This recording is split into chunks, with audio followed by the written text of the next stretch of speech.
Welcome everybody to podcast number 120 presented by 5-Pin Universe. I'm your host, Kerry Kreitz. We have the Wiseman twins, Tim and Dexter, and Mr. Bowler / commentator, Daryl Bradley. I can't just be... Okay, how about this, Kerry? Next time, I'm just one of you guys. You don't have to give me any sort of special introduction or commentator, nothing. Just say I'm one of the guys, man. I'm just a normal guy, just like you. It's kind of like poking a bear all the time. I'm just waiting to see till you. I know. I know. Yeah. Where is he going to go? Sounds today? like next week might be the week. Yeah. We got a really good show for this week. We got a pretty good guest that we pulled in and stuff like that, but we got a little banter to hit up before we get to them. The Manitoba Opens this weekend. Yeah. So should we go over the whole how this playoff format is going to work? I don't get. I'm confused. Yeah, you're also qualifying. So the Winnipeg tournament's coming up. Yeah. I like that they've been posting all the entries, right? So you see who's playing, see the shifts. It's good to see. Hopefully, lots of people come. But yeah, how does the final 40, so top 40 qualify? No. No. Okay, so it'll eventually work its way down to the top 32. But initially, the top 20 automatically make it into the top 32. Okay. And then the next 28 have a play-in round.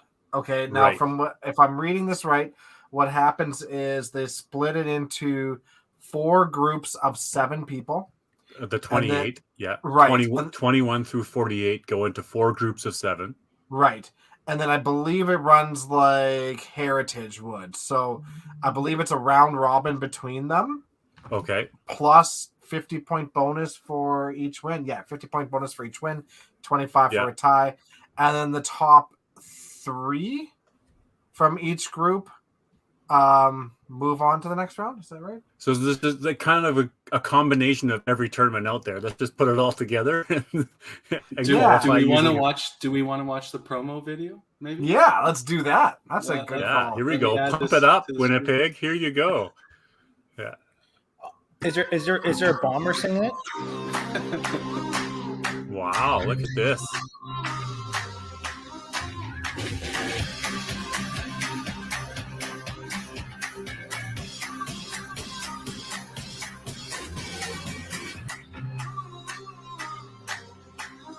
Okay.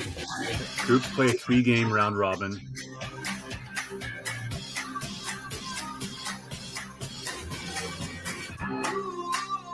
Gotcha.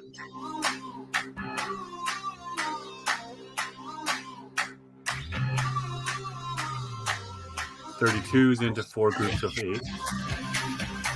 7-game round robin plus winner top 3. Gotcha. And then the top 16s do a single bracket elimination. Gotcha. So the thing I noticed there, fellas, was the 21st through 48th, they play a 3-game round robin, but they're placed into groups of 7. So you only actually play 3 games against. Yeah. No, it's 7 groups of 4. 7 groups of 4, yeah. Oh, 7 groups of 4. Gotcha. So they are facing everybody in each group. Sure. Okay. So 7 guys, top 7 make it in your group, plus the next top 5 overall wild card picks. Yeah. So if you go 3-0, obviously you're in. Or you should. Given the 50 points, right? Unless you have win with 2 220s and the other guy goes 2-1 with a 380, right? Mixed in. Yeah. How bad do you think Robbie Wilson's going to feel when he's 21st? Robbie's not going. I know. He would still get to play in the cut. He just has to make it once again. But do you get paid for that? Yes. They're playing? Okay. Yes. Yeah. So the top 20 for qualifying based on their projections, 140 entries. Top 20 will automatically get qualifying money for 400, and then a play-in qualifier. So if you make it into the play-in round and then you qualify, you make 300. And if you make it into the play-ins and you don't qualify, you make 150. And what's the entries based off of? I said 140. 140. Sorry. Okay. Did you not hear the words that are coming out of my mouth? I thought that was a total. No, my only worry is that so you have 91 unique entries and 48 people that are qualified. How many will actually re-enter if they're right? The re-entry thing. That's my only like. Yeah. But like I said, it's a brand new format. You don't know until you get to play it, right? So I love it. Here, what's the question for the top 20? What's the cut going to be for top 20? Because that's your goal, right? Your goal is obviously to shoot top 20. Is to be qualified in the Sunday, right? I want to say to auto qualify, you want to be top 20. Otherwise, you still have a chance, but you gotta. There's only 12 people out of 28 that make it. I want to say 21-10. Yeah, it's so hard to say because we don't. I mean, I haven't played at St. James. I hear Pinfall's pretty good, but I haven't played. That's hard. That's really hard to have a prediction, but. 91 unique players as opposed to like 160 unique players, but for top 20, I think 2100 is probably you got to think somewhere around there, 2100 to 2120. Well, isn't that what would sort of determine if you're going to play again? Is being top 20? You want to auto qualify, don't you? I mean, unless you're sitting maybe 15th or 16th, you're probably okay, but. I mean, if you're sitting, I don't know. I mean, I would play again if I'm sitting top 21, and I know on my first shift I'm going to make the top 48. Of course, I'm going to make it, but I'm playing again to make sure that I'm in for top 20, right? And if you're $400, your money back. Depends on cost benefit too. I think, right? Yeah, I mean, I think if you're flying all the way out there and like top 20 is going to get $300 back, I think you two shift it to make that top 20 guarantee. But if you're a local and you're in the top 48, do you play again? I don't know. It depends. I would. I still, it's cheaper for you. You might as well play again. Yeah, right? I think entries, guarantee yourself the top 20. Yeah. Otherwise, you're less than 50% chance to qualify. You got to go 3-0, right, to then make it in your group. Well, or shoot 400. Or shoot 400. But what's more options? Right. Well, all right. Some of these people play now. 400. Yeah. Let's hear from the guys that are going. Anybody in the comment section? Thanks, Tim Hooper, for the 2100, 2130. Is that the mentality from people playing? Are you looking to make top 20? So let's be honest. I picked a number 2110. Everybody else is giving ranges. Like pony up here and let's have a right number here. All right. Are we going to do this Price is Right rules for a beer? Don't say 2109. Don't say 2109. 2110. Don't screw me. Well, yeah, no, you can't say 2111. Right. Yeah, exactly. Why would I pick 2109? He's never figure it out. Right. Yeah, I say 2092. Yeah, there you go. Jeff Watts 2083. I said 2092. 2100 on the nose. Yeah, I'll do the 2111. Yeah, that sounds good. Tough one, Tim. Pick. That sounds good. Top 20, that makes sense. Yeah, that's if I have to throw another shift to make sure, I'll do it. That's right. Yeah, just to take your beer. And I do have to say, it's going to be a well-run tournament. The people out there in St. James, Devanese are just top-notch people. So for those that are going out, your guys are going to be treated well, definitely out there. I think it's exciting that they get to bring a tournament that was back, and sure they're changing the format up a bit to maybe rejuvenate it or whatever, but it's exciting to see that there's enough professional 5-pin bowling or competitive 5-pin bowling going on that they feel confident enough that they can restart this tournament that has failed. It's failed in the past, and I'm excited to go play it. I never got to go play the Manitoba Open before, so. Yeah, I didn't either. And we all know Winnipeg and Manitoba have a ton of players. Yeah, it was one of the funnest tournaments, guys. I've been there a number of times, and it was absolutely fun. So I same thing, right? Yeah, I don't know. Like I said, absolute ton of players. It should be fantastic. Support the center. Make sure you buy stuff from there. Yeah. It's a big undertaking to do this kind of stuff. So looks like they're putting out a breakfast menu, so that would be awesome. Yeah, I was just gonna say the breakfast and lunch menu came out today, so we'll have that while we're there. What is on there? I got some bagels and some muffins and some fruit cups. Breakfast sandwiches. There's oatmeal cookies. They don't have chocolate covered almonds, Tim. That's my usual go-to. Yeah, do they have egg salad sandwiches? That's what TPC had, and they were delish. How many egg salad sandwiches did you have that weekend, people? Yeah, there you go. Let's ask that. Let's chat a bit about you guys. 5-Pin U Dream Crushers had a match on the weekend, a 5PL Pro Team League. Hey, gents. Well, all we did was crush, I guess you can say, for a 5-3. Yeah, it wasn't. We're good at the 5-3 split. We keep shooting like 1300s, and it's like 5-3, 5-3, 5-3. But that's okay. You know what? We'll keep taking wins, and if we win every match at 5-3, we're still making playoffs. We still got our toughest. We still got our toughest match out there. PPG Bombers. It's quite the dream team. So we have to be very careful what we say. I love how you just want to keep dipping your little hands into every single pail and start turning it up, man. All you do is all day long. Do you know what? It's because we're talking to Daryl the bowler now. Yeah, not Daryl the commentator. Oh, right. Yeah. But no, like Heartland Kingpins, they had a huge night. Yeah, they played great. One of my kids is calling for their iPad. Do you think they'll find it? I do. I think obviously with the Heartland Bowl, having Jen Baker come on and play changed their lineup completely. Sean Schwartz played well again. Gino played well. So that lineup is really solid now. Really solid. Jen's squeezed out a solid game for her half point at $1.98. Yeah, they're legit, man. Heartland's legit. Heartland is legit for sure. I feel like there's probably been some chirping out there and said, take us seriously. I'm sure Robert's probably saying like, hey, we're here. Absolutely. Foot planted firmly right there. Heartland, so good on you. It's really good. It's super exciting for that community. They really embraced it, right? So, and then obviously Regina, I think there's going to be a lot of good games Regina's going to come out with. They just struggled at the beginning, but I think there's about a time where they're going to start catching a little bit of fire, right? Do you think Regina had the issue because we found out after, or maybe some of you knew that they had a little get together that they had to get to, that their mind really wasn't on a 1-game match in the morning, right? They just showed up to play and then they were gone. I don't know if their hearts were in it, and if that could hurt them in the long run, right? Because they've played 3 matches, they're at 9 points, so and Johnny behind the 8 ball a little bit, and Johnny McDonald's injured, right?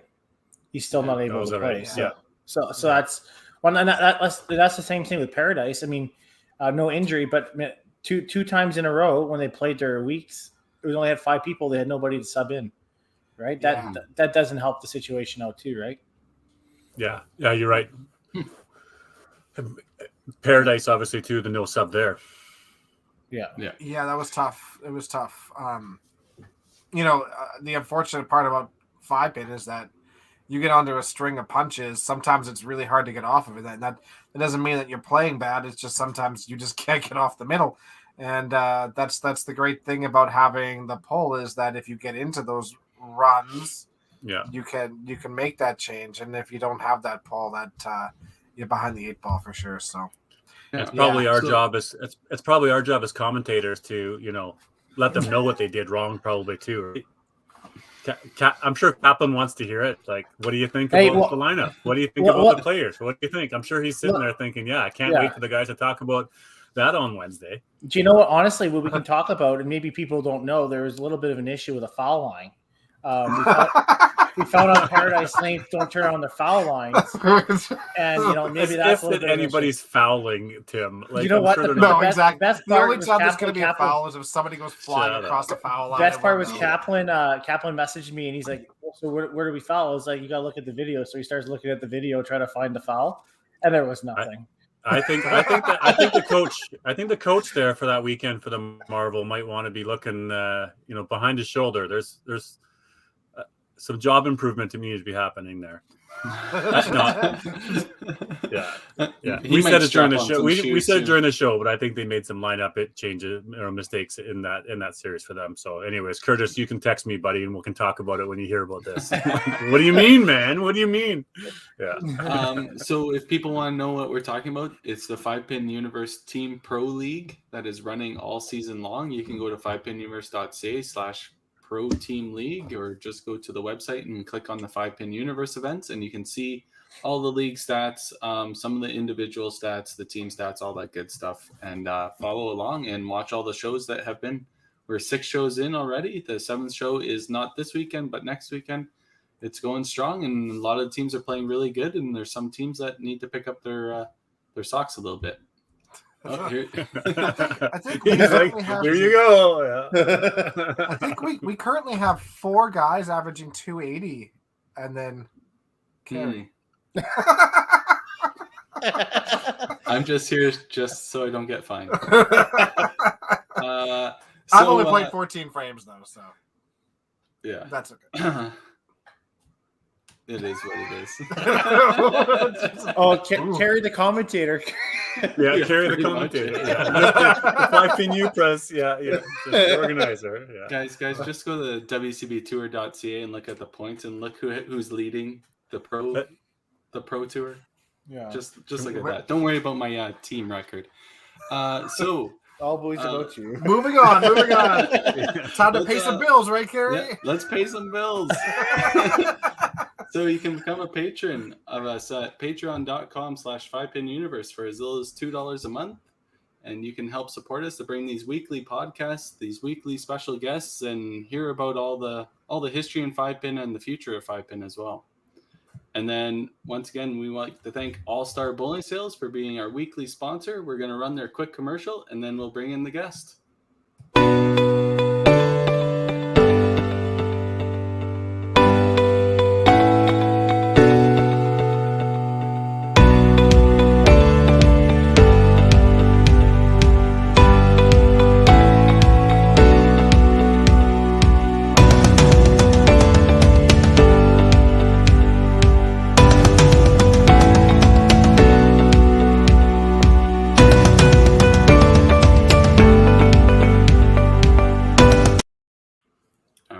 Once again, we will be doing a draw at the end. Oh, pick up that phone call, DV. Ring. Banana phone.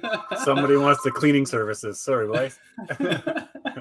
Doors and windows. We will be running a draw, so you can, in the comments, hashtag All-Star Draw for a free draw at the end of this podcast. All right. So here we go. Without further ado, our special guest of the week. Let's do our little transition here for him.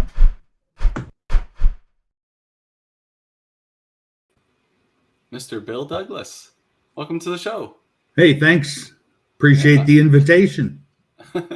we appreciate it more that you're willing to talk with us. You may not want to after that opening bad too. No. It was all good.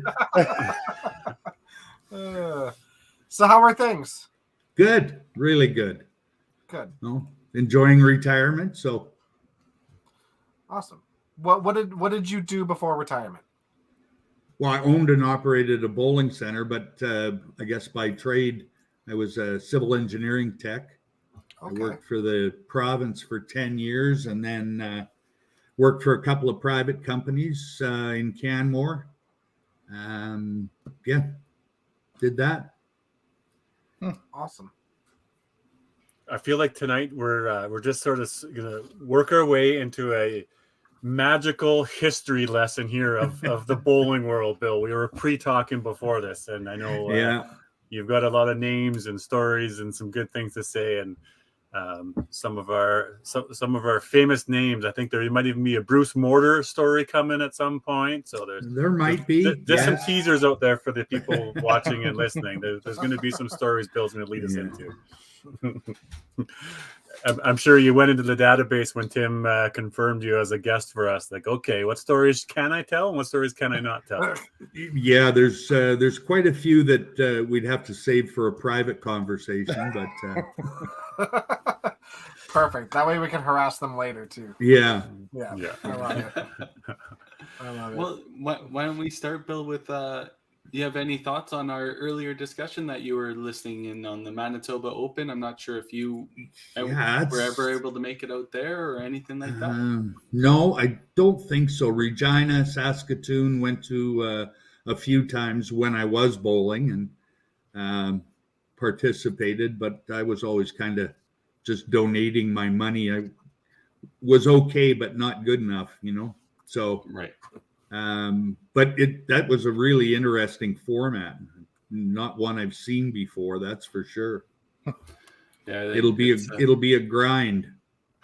Yeah, it'll be a lot of math. People will be calculating throughout the whole weekend. Yeah, right. Yeah, okay, what format are we in right now? What are we doing? Seriously, it does. You in your head, you just seriously break that tournament up into like 4 different tournaments. Really. Yeah. Well, exactly, and your focus has got to change because you're going to go from this big qualifying round, and if you're not in the top 20, then you go on to the next one, and all of a sudden you're in a smaller group setting, and how you deal with that, it's like match play, and then you get to Sunday if you're lucky enough, and it's all match play. So quite a different format. It'll be interesting to get into the 16s and only do single game match play, right? It's single game match play? No, it's single elimination, but it's 3 game total pin. Oh, single elimination. Right. But then you go back to the traditional, but it's a single bracket, though. It's not two-sided. Yeah, it's not double bracket. Yeah. Not like yours was, that double bracket bowling 3 games. Yeah. Boy, that's a long day. Yeah, you saw Sly and he was super exhausted. I think it probably wore on him at the finals, right? I'm not saying Derek played well, but it was a lot of bowling for Sly. Yeah, that's tough. Yeah, right. It's gonna be interesting. What's the number? Did he do 27 games or something? Sly did? Yeah, 27 games. Yeah. And if you go all the way right to the end and win both sides, are you playing 30? If you go all the way to if you win both sides, you play 30. Right. There was the one year I was facing I ended up going up both sides and then losing in the B final, and then having to play the final. So I played 33 games in that weekend. Yeah, you could play 33 on that Sunday. Yeah. Right. Yeah. Okay. So you could play 33 if you lose the one in one of the finals. Yeah. Yeah. Right. Gotcha. Jeez. Yeah. Well, Bill, how'd you get into bowling? Let's my parents, one of my very, very first recollections was walking through a burned out bowling center in Vancouver. My dad had, it was 1957. He had I think it was 24 lanes on 2 floors in Vancouver. It was called Mount Pleasant Bowlodrome. So that was my first. And then he was the general manager of the Vancouver Mounties AAA baseball club for a couple of years. And then we moved to Victoria, and he managed a center called Gibson's Bowlodrome, which was right downtown Victoria. And it was handset and handset 5-pin and semi-automatic 10-pin. And then went over to manage Mayfair Lanes, which at the time was in Victoria, was 48 lanes. And it was kind of the original Brunswick big box center. They built one in Victoria, one in Edmonton. It was called Imperial Bowl. And one, I think, in Winnipeg. Anyway, they were all 48 lanes. They had billiard halls and big banquet rooms and huge square footage. Do you have photos of like back then, maybe as a youth or playing in any of this? It'd be so cool to look back into the archives to see some of this history. And I don't think I do. I mean, when he had the 48 lane 10-pin center in Victoria, that was the first year I ever bowled 10-pin. And then they changed. I think they took out 12 10-pin lanes and put in 5-pin. Then we moved to Edmonton. When you had a center called D&B Bowl. Sorry? When you say semi-automatic for 10-pin, what do you mean by that? Well, you had a pin boy, typical, and you had to get into the pit, pick the bowling ball up, and you put it on a ramp. But the pins you put into a standard sort of triangular shape, but it was motorized. So once you got all 10 pins in, you just pulled this string, and the motor set the deck onto the ground and dropped the pins. Oh, okay. So that was kind of the precursor to full automatic pin setters. So cool. Yeah, it was tough. I did it for a little bit, but no. And you'd have to have somebody on every lane, right? You ran a pair of lanes. Okay. Yeah. I was talking with Brian Randall the other day, and he was saying how during certain leagues he would run 3 lanes at a time, and he would make good money doing it. And it's like a couple of bucks a night, but like it was huge money back then, right? But like, yeah, you would run 3 lanes at a time and just run back and forth. That would be really tough. 2 lanes was tough enough, you know. A ball coming every few seconds. Yeah, it got set up and move it all. Get some whack job throwing a bowling ball when you're still in the pit. That happened lots. Yeah. Pin boys would be throwing the ball back down the middle of the lane at guys when they Bugger off. 100%. Yeah. Anyway, then after Victoria, we came to Edmonton. That was 1965, maybe. Can't remember. Anyway, B&B Bowl, which was 101st Street and 102nd Avenue, was 22 or 24 lanes in the basement. And it was double diamond pin setters. And they were, what a terrible machine to work on. But that was, you had double diamond in Brunswick. Those were the first 2 automatic pin setters that came on the market. So, yeah, my mom used to work at B&B, and she got her hand caught in one of those machines one time. Apparently it was just awful. Oh yeah, it's terrible. Yeah, it's terrible. And then my dad bought the old Linwood Bowl, which was 12 lanes. It was on 149th Street and 87th Avenue. So then we went to 1980. We built the second Linwood, which was 24 lanes of 5-pin and 12 lanes of 10. A lot of us from Edmonton definitely remember Linwood. That was my generation, early on. I think you said it closed down in 94. So yeah, definitely played there in the 80s, some tournaments and stuff. It wasn't my home center, but definitely remember Linwood, fond memories of that place for sure. Yeah, we hosted a bunch of Masters tournaments and YBC Nationals. So yeah, it was a good center. It was a lot of fun.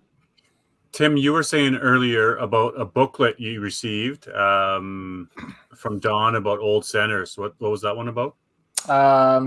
It's called Looking Back. I forget the lady's name. I know Bill brought it up. Gail Scorpad. Yes, and I didn't know Bill helped her out, and this is an absolutely incredible find for me, at least. If you're a kind of a history nut when it comes to sports and whatnot, but. Had everything from 1982 to the beginning of the Edmonton 5-Pin Association, which was like 1949, 1948. Absolutely incredible amount of stuff. And if you look back at it, I think Edmonton probably had about 30, 35 centers throughout the history of it all, if not more. Yeah. Crazy amount. Yeah. There's been a lot of centers come and go over the years. It's unfortunate we're down to a few now. That'd be cool to get that booklet out. I'd like to see that one day, Tim, and just sort of, and drop a pin on a map of saying where all the centers used to be at one point in time and like how many lanes and, do some more deeper dive and like a documentary or something on those centers because it's just so cool. Like, absolutely. I think, right? Yeah, absolutely. I think what I'm trying to do is I'm trying to build the E5 website to have more of a history part to it. And I have all these things I can digitize and put up, and that could be one of them. But definitely the map thing is kind of cool. Like when we were talking about it, Arctic Bowl turned into Klondike Bowl or vice versa. And then it was 32 lanes to 24, and then would drop down to 12 lanes. Yeah. I think Odeon was in there, right? There's a bunch of those ones. Well, right? Odeon was Roslyn, which was 97th Street. Yeah, Roslyn. Free fall, of course. Remember that. It was. Yeah, there's a bunch of them. There's Kingsway there's one in Kingsway. Yeah, Kingsway was down in the basement. That was 24 lanes of 5 and I think 12 lanes of 10-pin. Yeah, remind me, I'll tell you a funny story about that 10-pin center. That was in Kingsway Mall, though? Yeah, it was in the basement of the Kingsway Hotel. Yeah. Oh, okay. Yeah. Gotcha. At one point, Edmonton had 48 lanes in 48 lanes at Bonnie Doon. You had Windsor Bowl, which is down the street. You had Garneau was there. You had like Scona was there. Sure, Bowl was just down the street. So you had over 120 lanes at least. Basically, and they were, back in those days, they were all busy. I mean, the major men's league one of them bowled at Windsor. Yeah. And in those days, it was 24 lanes, actually. It was 12 lanes on 2 different floors because they had the main floor and then they had the basement. There was a really good men's league at Scona. It's crazy to me that Scona has shut down. Like, I mean, thinking about it now, like now it's a pub, and that pub is like super busy. But like, I can imagine that having a bowling alley on White Ave, have that place open until 2-3 in the morning. Nowadays, put in synthetic lanes. That place would be a gong show on the weekends, and I'm sure it would just roll. Yeah, it would be, It would be tough for league play because parking was always an issue. Same as Windsor, where it was. That parking was always a problem around there. 109th Street, Yeah. We had the Wednesday night league was at Scona for a few years. That's where I started playing there. We've talked about that, the offset ball returns, but that's right. Yeah. Right. Yeah. But you're right. I remember guys saying the Windsor was always the original major match play in Edmonton. Yes, it was. The biggest stories, the Lloyd Coxes and the early names there, Brian Goodhopes and the Lynns, and those guys played Stan there. Hesp and Claire Lakeman and all those guys played there. Ian Fraser and Peter Marison. I think that's where Gino kind of got his feet wet when he first started playing too, was at the Windsor Major League. Yeah, I don't remember Gino back in those days so much.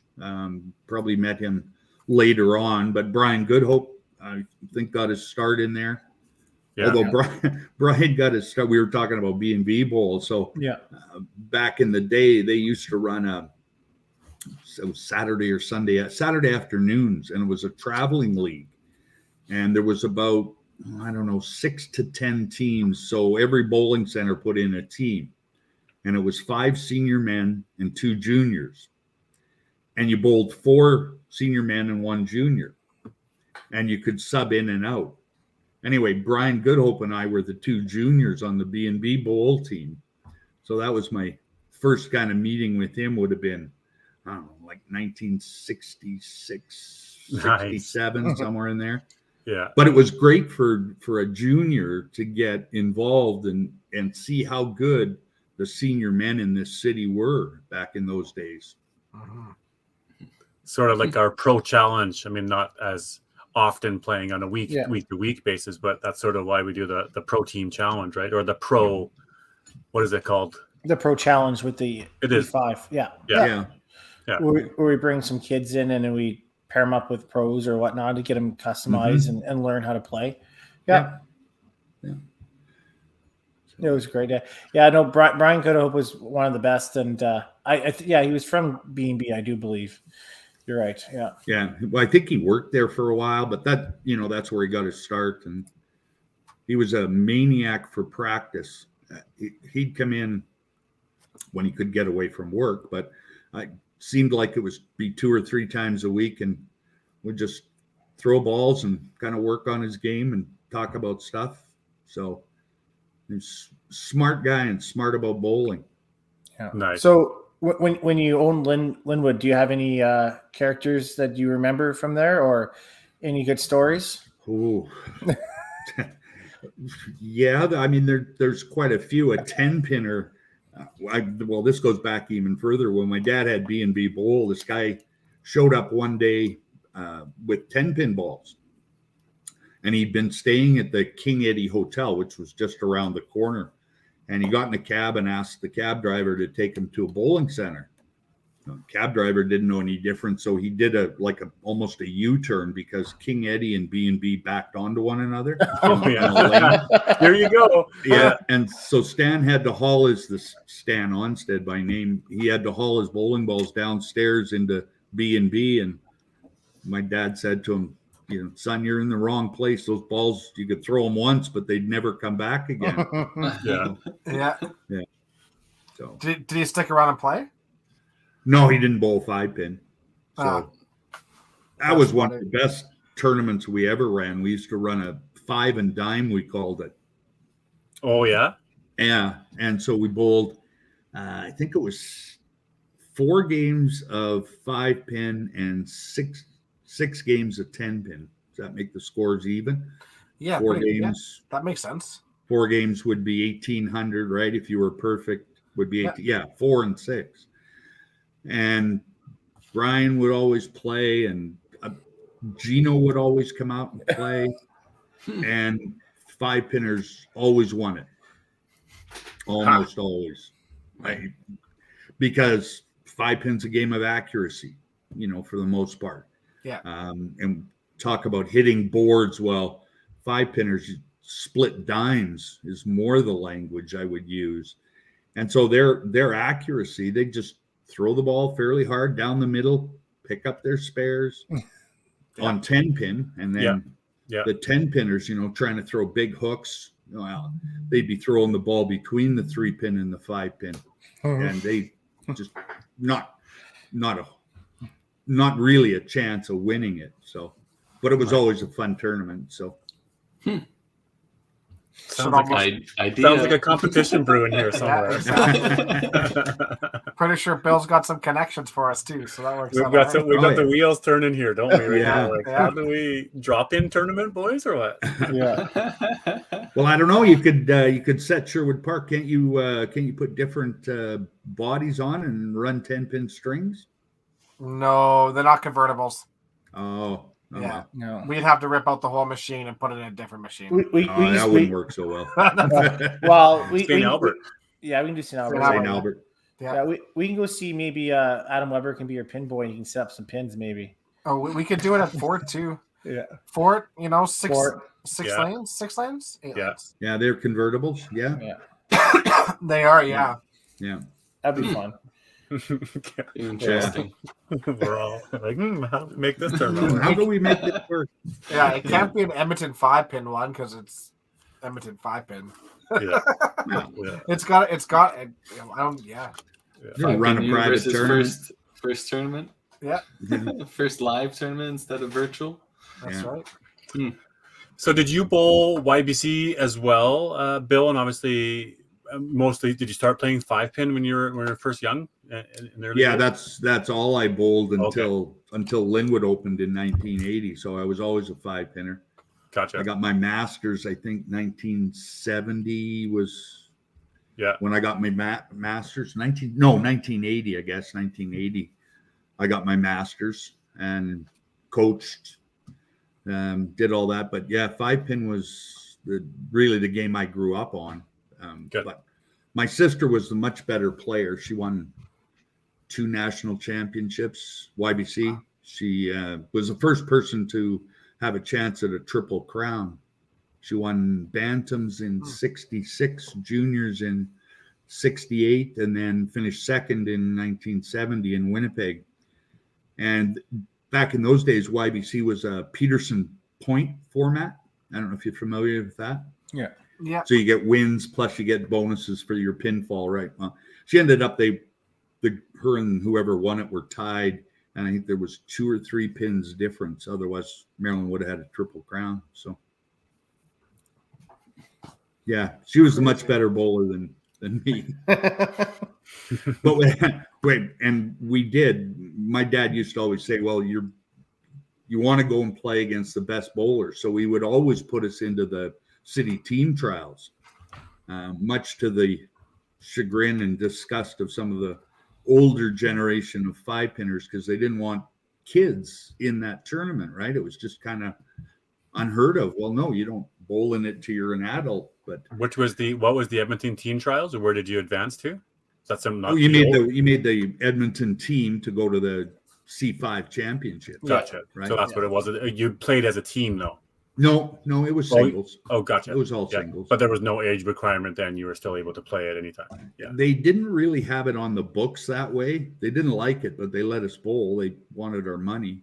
And one year we were bowling at Meadowlark, which was a 24-lane center in Meadowlark Mall out in the West End.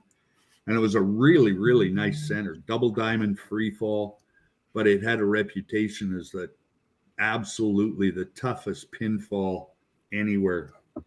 And we were second day, and I think we bowled 2 10-game blocks, Saturday and Sunday. So this was the Sunday, and I'm pretty sure it was a guy by the name of Donnie Winkle, and he was a really good player, made the Edmonton teams a number of years. Threw the ball real slow, and it was a pretty big hook that he threw. We're in the last game, and it was probably the last frame, and he left a set of aces. And I go back, and I don't really remember exactly, but it was like his 15th or 16th set of aces in a 10-game block. Wow. And so he stopped, took off his left shoe, threw it at the left corner pin, took off his right shoe and threw it at the right corner pin and walked out. And I don't think he ever bowled again.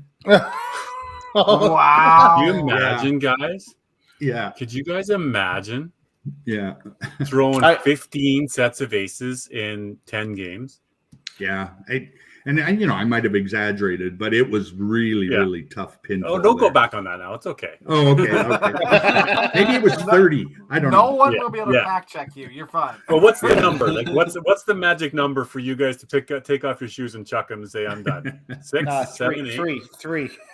I don't know. The way your generation throws the ball, I wouldn't expect to see that many aces. You should see Kerry react to one set of aces. Oh, yeah. The 1 year qualifying for Open, I think I had 10 or 11 over 2 days. Wow, that's a lot. Crazy. A lot of flying aces. That's the worst one. Oh, they were flying aces. They weren't just bricks. No. I think with 3 pins jump over, right? Yeah. Can't do anything about it. I think that happened more with free fall than it does on string machines, because you get the occasional string break, right? Totally. Yeah. Not back then. No. If you were in a center that the pins flew, you're in rough if you were throwing rockets for sure. That's what Absolutely. Everybody tells me, because unfortunately I didn't get to play on a lot of free fall, just a couple of games at Rossmere and Winnipeg, but everybody tells me, oh, you wouldn't have fared very well on free fall because all the no string pulls. I don't know. I averaged 290 in 2 games at Rossmere. That's all the game and a depth half. I can do. So yeah, game and a half. You're right. The other half was hand set because we had lost power. Yeah. Yeah. You need in free fall. You need to throw thick, right? Thick with junk. That's what usually scored pretty well. Well, yes and no. I mean, the game back on free fall, I think, was more for finesse. Most of the players from back in that area threw the ball a lot slower than you guys. Man, I watched a couple of the shifts of your tournament, and I got tired just watching how hard the guys throw the ball. Yeah, and yet throw it with a great deal of accuracy. Amazing the talent that's out there now. Yeah, is that right? Something, Bill, that you clearly noticed that guys didn't throw it as hard back then. No. These big throwers. I mean, I think of Brian Goodhope. I mean, he took a good little rip at it, but not that hard. Little hook on it. But I mean, overall, there wasn't really any hard throwers back then. No. When I think about it, Claire Lakeman threw the ball pretty hard, but not in comparison to you guys. Bob Leenders, Ian Fraser, maybe, but not. That most of the players were more like the Stan Hesps and Gino. I mean, he doesn't throw the ball hard. Marty Bush. Marty Bush that was era. slow. Yeah. Yeah. There's a guy I miss. Yeah, Marty was a good slow roller, wasn't it? Coming from the side a bit, and he would just be so excited, man. Yeah. And you know what? And nothing ever phased him either. There was the one game at Bonnie Doon where he literally had 11 corners. Spared every single one of them, had 11 corners in that game. Yeah. And, never gets mad, nothing. He was just an absolutely awesome man. No, a lot of good players from that era. And you know what? I think about it now, they were all really good athletes. Like, they played other sports and were really good at it. We used to have a 5-pin fastball team back in the day. Stan Hesp was on it. Leela Tondre. Oh yeah. Brian Goodhope. Brian played short and caught, and I caught and played a little bit of third base. Ian Fraser was our pitcher, one of. Who else was on it? I feel like Ian Fraser would be like a pretty dirty pitcher. He would have all kinds of junk on the ball. I feel like he would probably put it in his glove too, and probably spit on the ball or spider tag or something. Like Ian would be trying everything possible to. It doesn't matter. No, wow. What do you mean? What do you mean? Right? You know what? Ian was a great player. He a really good pitcher and just a good ball player. He played in the outfield besides, but we were playing out in Andrew one year in a ball tournament, and it was probably an all-native team. So we come up, and I'm catching Ian, and you know what kind of rotation he put on a 5-pin ball? Well, he put even more than that on a softball. Yeah, that's what I'm figuring. So we're playing, and this really, really big native guy gets up into the box, and he's way at the back of the box. Okay, Ian, we're going to throw a riser. So Ian throws him a riser. The guy whiffs at it, moves up a couple of paces. Now he's about even with the plate. Another riser. Ian rips it a little harder. The guy whiffs it completely.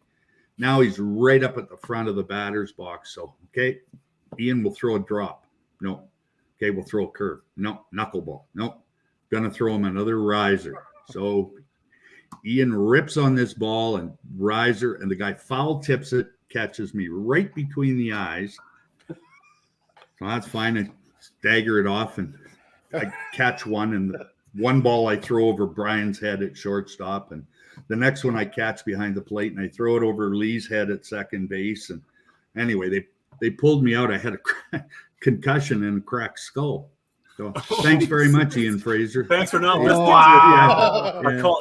Just kept brushing you off, Brushing you off. Yeah, but it was great fun back. And like I say, all those 5-pin bowlers, and they were all really good athletes. So, yeah. Mm-hmm. I love when the bowlers can get together outside the bowling, play a different game, and have some fun and compete together, right? You guys there's lots of ball teams and sports teams out there that people do that too on the side. Yeah. Curling's I think a big one. Some guys do that too. And they're all good golfers. Curling anymore. I did curling a couple of times, and I broke my tailbone, and I'll never do it again. Yeah. I think the guys tried lawn bowling a bit for a couple of times too, wasn't it? Yeah, I was lawn bowling with Bruce and Lynn and George Schiller. Grady Long and Grady joined in after. Yeah. Oh yeah, we were lawn bowling with George Schillebeer and. Oh, geez, there's another name from the past, George. He was what a beauty. He was great. He there's the guy that would tell you exactly how he feels 100% of the time. There was no sugarcoating anything with that guy. No. Sure. And the biggest hands you will ever see. They were True. monsters. It was super fun playing lawn bowling with those guys. It was good. Yeah, you translates a little well, but. Yeah, Grady Long. Now, obviously, you were mentioned earlier. You guys bowled together early on, and obviously, Grady's the executive director of Bowl Alberta. Yeah, you guys have known each other a long time too. Oh yeah, we go back to 55 years probably. His dad managed the original Sherwood Park Bowl when Frank Smith owned it in his big stable of centers, and my dad had Linwood, and they were both on the board of the bowling proprietors, and Grady and I bowled juniors and YBC program against each other for years, and our families were friends. So Grady and I have been friends for that long. All right. So. Mm-hmm. And you were saying that he was a pretty fine athlete himself in his days. This is our 1 minute. Good job, Grady here. Yeah, Grady was a good ball player, and he'll never let me forget. We invited him out to after I quit playing fastball and played slow pitch. Grady, when we were short, so I invited Grady out to a slow pitch tournament we had, and he'll never let me live it down. But I struck out in slow pitch, and to this day he reminds me of it. So, but yeah, good athlete, good ball player. He played for Edmonton Tigers when they had kind of a semi-pro baseball team. So yeah, nice. Good bowler, good golfer. I've golfed with him. I wouldn't say that. Well, he doesn't play much anymore, but no. Yeah. just to make you feel a little bit better, Tim strikes out minimum 5 times a year. Oh, good. Thanks. I don't feel so bad. I owe a case of beer, and even the other team chants it too. So it's really. Oh yeah. We're heckling him when there's two strikes. We're up there yelling like cheering on the pitcher, hoping he strikes out. Yeah. It's pretty good. Yeah. No. Beer's far more important. Now we've got a couple of fun hits to note on here. 1980 Masters national coach. What was that one all about? So that's Masters, Tournament Masters. That was Tournament Masters. I coached the Alberta ladies team. So there was Diane Violini, Val LaBelle, my sister Marilyn, Marlene Gill, and Aaron O'Brien. Aaron Graham, I guess. Aaron Graham. Aaron Graham. Yeah. Okay. Yeah. We were out in Vancouver, and Doug Hall coached the men's team. Oh, I can't even remember. And so what Diane would have been in her first handful of years? Because isn't Diane at 30 in a row or 35 in a row or something like that? Yeah, it would have been early on in her career. Yeah. Ladies team, we finished 4th. The men's team actually won it that year. Lynn Howell was, I think, the singles rep from Alberta, and Darian McConaughey was the ladies rep. So I think Lynn was 2nd or 3rd, and same with Darian, 2nd or 3rd. So, I mean, it's always cool to get chosen and then get to go to any nationals that it is. So, absolutely, being one of the experiences, that would have been awesome for you to coach that. Now, did you not do a lot of other coaching times, or that was just sort of the one and done? And you obviously then got into the proprietor side of things, so didn't have a lot of time. No, I did. Coached a fair bit that same year, 1980. I went to C5 Nationals in where were we? Regina, I think, or Saskatoon. I can't remember now. But yeah, coached then. Coached Alberta Winter Games in 83, or Canada Winter Games in 1983. That was probably the most fun. You know what? We've heard that over and over about how great the Winter Games was, and everyone just absolutely loved it. Yeah. I mean, it was I wish I was still around.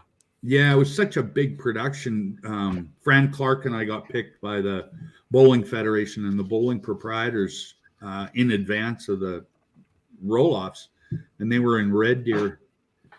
I don't remember how many games it was now, but so we got to be there in advance and watch all the players as they qualified.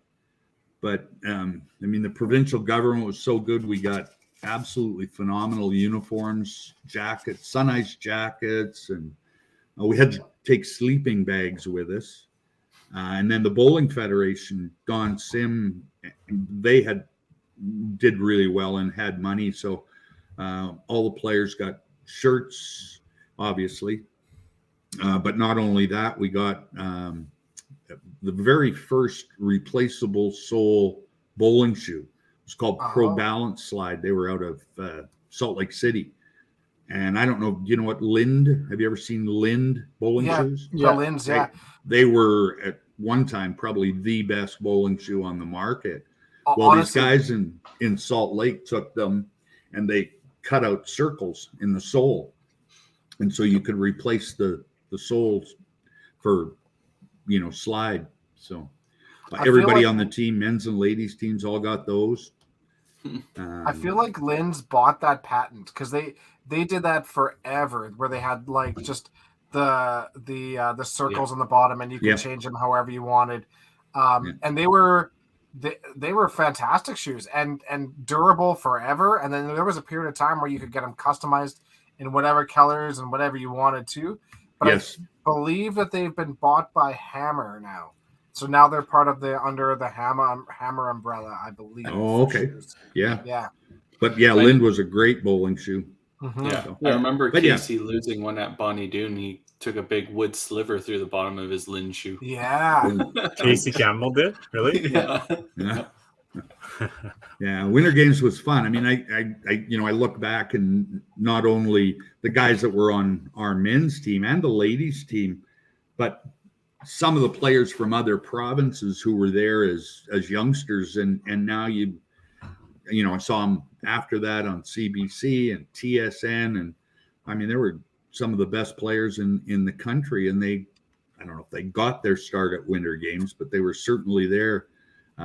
Like Connie Dreyer and Claudina Lista, Christina Allard, Kippy Smith, Michael Bates, Steve Greensides, all lots Pizzi, and lots Jorgensen, Jorgensen, Blair Pizzi. Yeah, we've talked to a few people. Yeah. So I guess we never knew until we talked about it when you came to TPC. I didn't know how the selection process was with Alberta, at least, right? So it was a roll off, and then they disqualified them by there. But there was an age limit, wasn't there? Yeah, I think you had to be under 25. So it was meant to the younger crowd for sure. Yeah. And then we were in schools in this kind of a dormitory setting, which was quite bizarre. That's why they gave us the sleeping bags, because we had like army cots. And so the first thing that the 5-pin guys did when we got in there, they had these screens, sort of privacy screens. Well, the guys took all the privacy screens and moved them all around, got us in the corner of a room, and it was like we had our own little room, just the 6 of us. Anyway, everybody was mad at us for that because we moved all these screens around. But it was good for privacy, and the guys, we had a really good time. I heard the guys had a good time. I know Bruce mentioned that many times. Yeah. Yeah. It was a good team. I mean, again, some, Bruce Mortar, Greg Gigliuk, Mike Massey, Randy Clark, Jim Tanaway, some really, really good bowlers from there. Is 5-pin bowling or somebody canvassing Canada Winter Games now to be a sport in there? Or how does that process work to apply to be part of that sport? Or what jurisdiction does that fall under? Even like right now, I mean, talking in general here, guys, where does that fall to? I would guess it's probably under the Bowling Federation of Canada. They're the ones that have the ear of the government and are the only funding source for the bowling games, both 5-pin and 10-pin.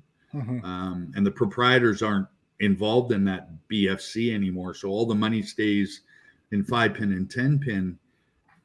The biggest challenge that I saw over the years, and we tried to push them to get it into other winter games, is they typically go to spots where there's no bowling centers.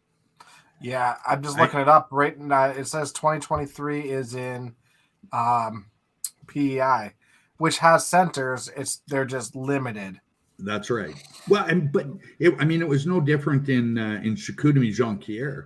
They only had one bowling center. They actually built 6 lanes or 12 lanes in a gymnasium. So Mendez came in and built them just right over top of the gym floor. And the guys, well, what Bruce Mortar's like, well, running out strikes on the end pairs, he had to be really careful because it was like 1.5 feet off the ground. Well, you didn't want to go over the edge and land on this gym floor. Yeah. That's but it's sad. Like I feel like this is something we definitely need to address, considering, obviously bowling as a whole isn't in there at all. But I mean, 5-pin is a Canadian, a strictly Canadian game, and they're having Canada Winter Games, and they're not going to put 5-pin bowling in it. That blows my mind. Even Alberta Winter Games, Canada Winter Games, like Western Canada Games. There's a few different ones, right? But yeah, absolutely. I totally agree with that. I know in Alberta we've tried to get back into the Winter Games, but then they had a place like they went to Fort McMurray, and Fort McMurray didn't have it, and then it's been tough that way. Yes. Here, Tim Hooper did mention this. Maybe it shows that. Sure. And I respect that, but there's got to be who do we email? Who do we email? Sport Canada. Find some email addresses and let's dive in to find out and get an actual written letter back. No, 5-pin, you are not allowed in. Okay, I got a guy. I'm going to pepper the shit out of this guy now for the next 2 years. So you think in Ireland, if they have an Ireland Winter Game or Ireland games, that they're not going to be just because it's not in the Olympics, they're not going to put in hurling? Like, of course they are. Or we run our own winter games simultaneous at the same time as the Canada Winter Games and promote the shit out of it within our own sport. That maybe it goes viral across the nation of being like, hey.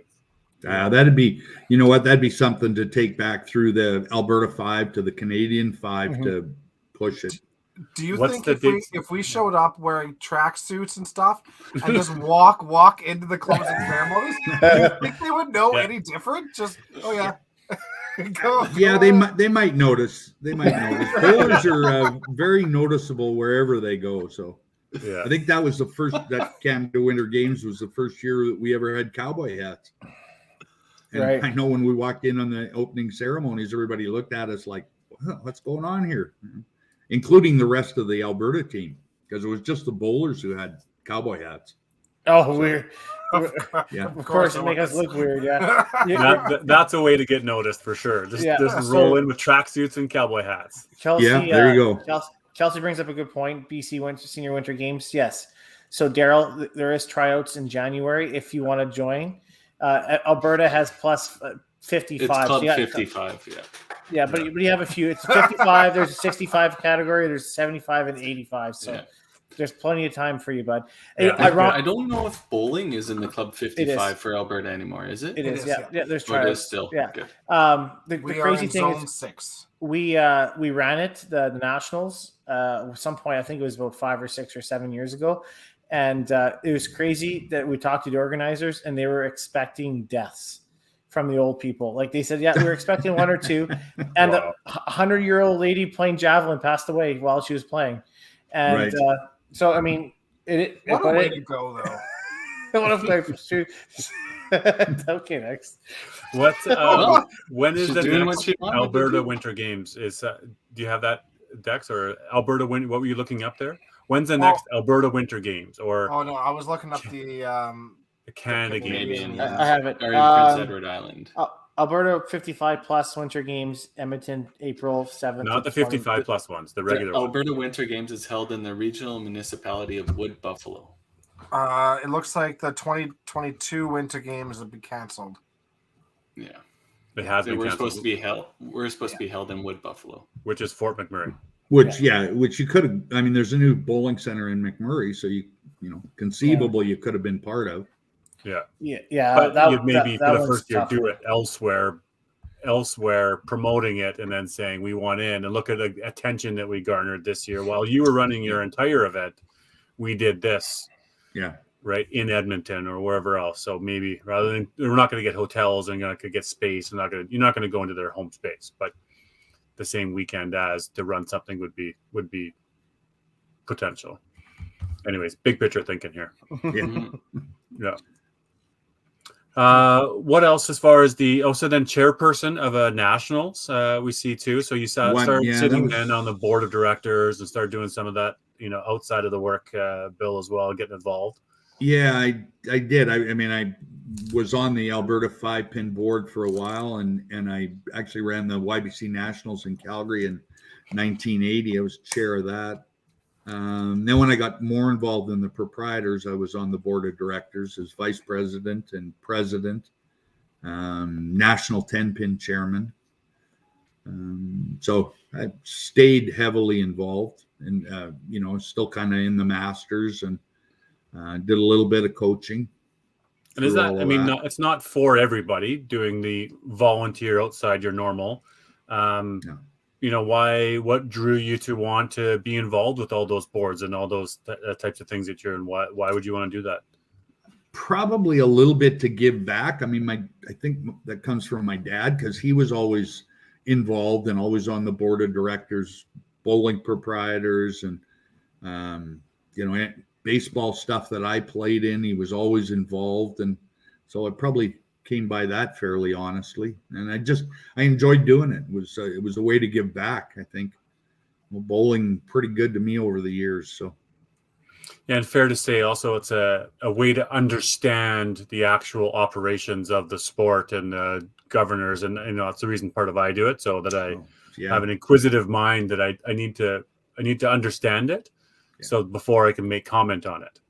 right? That was part of it. I mean, that goes back to all the way back to Don Sim and I think it was Bob Guthrie trying to put together a combined bowling proprietors A5 membership when that was all happening, and trying to prove to everybody that we could run one organization, that it didn't have to be separate entities, because there was some animosity, that's not the right word, but there was some infighting over who got to sell cards, and we had to have a card to bowl in certain things, and in some centers that was a tough sell, so we were trying to put it all together so that it was automatic. If you bowled at Edmonton Bowling Center or Roslyn, you were automatically a member of the A5 and the C5, and we'd figure out how we were going to pay for it. But it was all directed really at trying to get the government to notice how many people were bowling, because we could tell them we had 80,000 bowlers in Edmonton, and they'd say, prove it, where's your membership list? This is something that I've never heard before, this argument. This is odd. 40 years later, you're talking about something that's strange. What do you mean we should all be under? So nothing's changed, I take it. Yeah. Not on that aspect, no. Yeah, you're right. I mean, it's exactly the things you're saying. Everybody who bowls, you're all part of a membership. You all, the numbers go through. It should be automatic. But for the most part, that happens in 10 pins. If you run a sanctioned bowling center, all the bowlers have to be sanctioned. Yep. Now, that was a tough sell for 10 pinners as well, especially when the 10 pin game was basically administered out of the US. So, why am I sending my money into the United States? So, right. Yeah. When the Canadian 10 came along, they got rid of a few of those objections, and at least the money was staying in Canada. But it baffles me that people are so against it, because like when you play even a slow pitch league, or you play pretty much any other sport, you sign a roster, you sign up for your membership, you're part of the club, right? Yep. I wonder if it has something to, I wonder if it has something to do with paying your weekly lineage. You do it with baseball and stuff, and you pay everything up front. You play soccer, you pay everything up front, and it's all included in your membership. But I wonder if it has something to do with, playing your weekly lineage and then paying a membership on top of it. It's always like plus, right? Yeah. Well, like you could, like what you guys do, Tim, at Sherwood Bowl. Why don't they just roll it into the lineage and spread it across the whole year? Yeah, exactly. Nobody has to know about that. The only but like, that's true though. Idea, right? The only downside of that is when your A5 E5 president doesn't tell you that the cost of the card members cards go up $5, and then all of a sudden you send in the check for way more money than you were anticipating. That's really weird when that happens. I have no idea. Sometimes really bad example. We call that creative accounting. Things happen. Yes.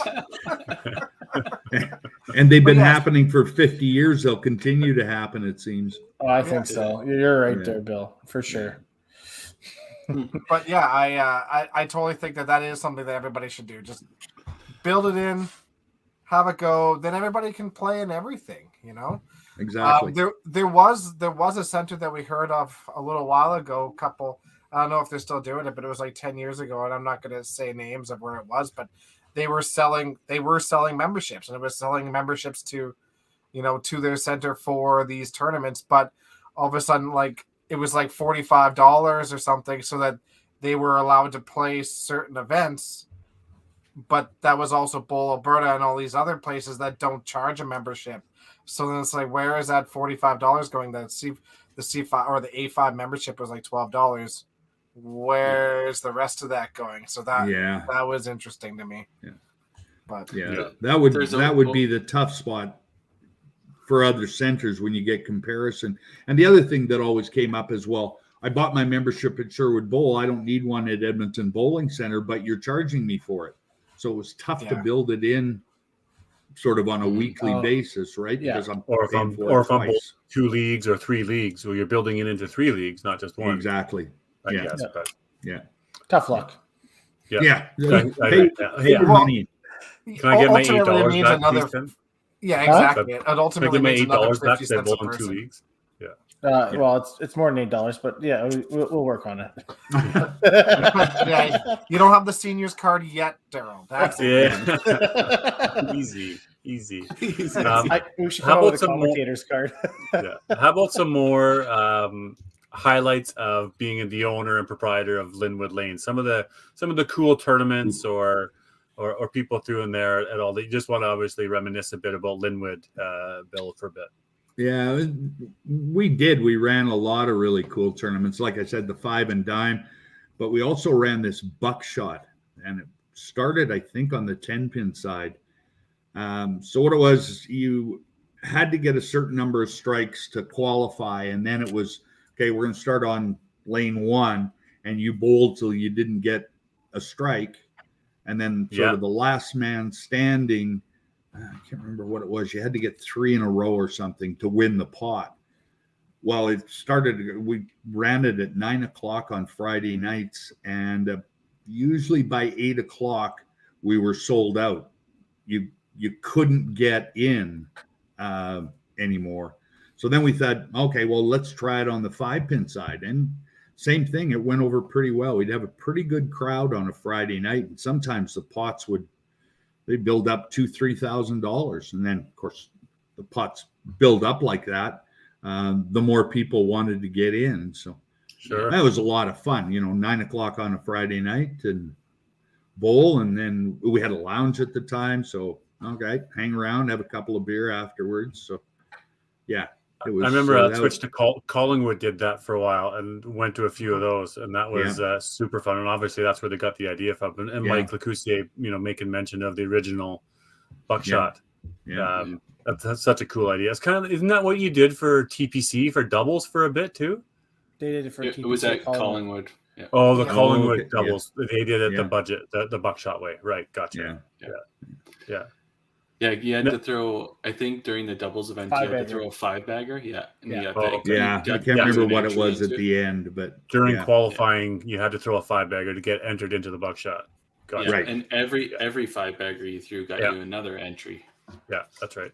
Yeah. What about any other things at Linwood or some of the, say, top 5, top 10 bowlers that would have come there and played at some league plays, or some of the guys that would have played there over the years? We had good bowlers, but we didn't run any major men's leagues. Okay. Danny Clapp was a pretty good player back in those days. He's the coach for the Dream Crushers. Yeah. Danny. Yeah, he's a good kid. He also used to run our kitchen at the old Linwood. So our men's league Thursday nights at Linwood, it was always a challenge to see if Danny could make wings hot enough that nobody, including Tom Stevenson, could eat. So it was. No wonder that guy has heart attacks now. Oh, yeah, Tom. Spicy food. Yeah. Oh, yeah. What did he call your lounge again? What the hell was it? The Dog Pound. The Dog Pound. The Dog Pound. Yeah. Thursday nights. Yeah, that's awesome. But that was kind of back in the day when you could have a couple of beer and guys still drove. I mean, not so much anymore. I go bowling centers now, and it's like nobody hangs around afterwards and has a beer like old days, I'll say. But it's changed a lot, with probably good reason. Just the sheer amount of people has caused that problem. Oh yeah. Oh, for sure. Yeah, absolutely. But yeah, I mean, we ran, like I said, we hosted YBC Nationals, 5-pin and 10-pin, Masters a couple of times, tournaments through the years. That's really about it. Neat. Well, let's go into a direction that we're all very excited to hear about, and that's into CBC and TSN color commentary. And all of us are envious. I mean, of you doing that in those days, and sort of what we're striving to do and bring back TV or bowling to TV. So you got to fill us in on how did you get involved in it, and some of the favorite matches and stuff from the CBC. When was the first time you did the color commentary for that? It was the second show in 1990. Alan Hunter had done it starting in 1984 up until the first show in 1990, and then decided to retire. And CBC, through the bowling proprietors, was looking for a replacement. So I'd done some local stuff, sent them off a tape, and they said, okay, yeah, you're doing it. And a couple of days later, Ernie Afaganis phoned me and said, Bill, I hear we're doing this together. We should meet. And so that's where it started at Roxy in 1990. That was so neat. That was a fun bowling center, actually. And how professional were they working with? I mean, there's clearly a different level. They had production crews come in, and CBC, yeah. They were amazing. Everything they did was to an absolute standard. There was no fooling around. We need another camera on that. Okay, well, let's get two then. If we need one, we'll get two. We'd suggest having a camera in the pit.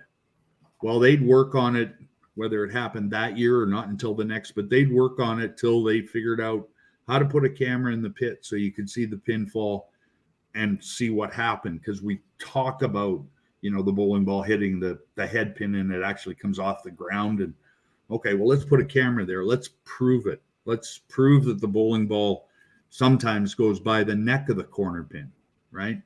Let's put a camera in there. Just lots of cameras, very professional and very by the book. I mean, I got basically a script for every show.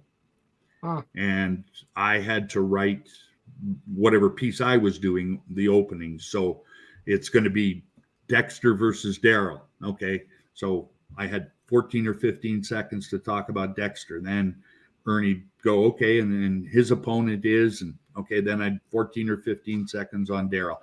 If it was the first matches, it was kind of who you are, where you from, kind of average, high score, whatever I could pull out of the biographies that they had to fill out. And then as you get into the matches, then of course it's, okay, what happened in the previous match? How did Daryl beat him? What happened? So there was an awful lot of writing. Back in 1991. Yeah, there you go. Nice. That's crazy. Those were beauties, those jackets. I kept it for quite a while, but I even had one of those gold ones that CBC sportscasters used to wear. Right. Wow. You got to find that. That's got to go up on a wall somewhere, Bill. That's amazing. Yeah. So yeah, they did everything professionally, and it was by the book and run throughs. And the hardest thing for me to get used to was having a telex in my ear with a director talking to either Ernie or talking to me. And it'd be kind of, I'm trying to say something and he's talking to Ernie, but I still hear it in the telex. And for a while, it would throw me off till I think probably the first year they came and ripped the telex out of my ear and said, Bill, don't listen to it anymore. We'll tell you where we want you to go.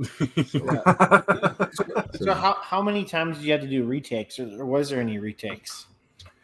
There was a few. We all had stumbles at some point. I'd get mixed up on a bowler or a score or something. So there was retakes, but in the early years, we actually went back to Toronto and redid them.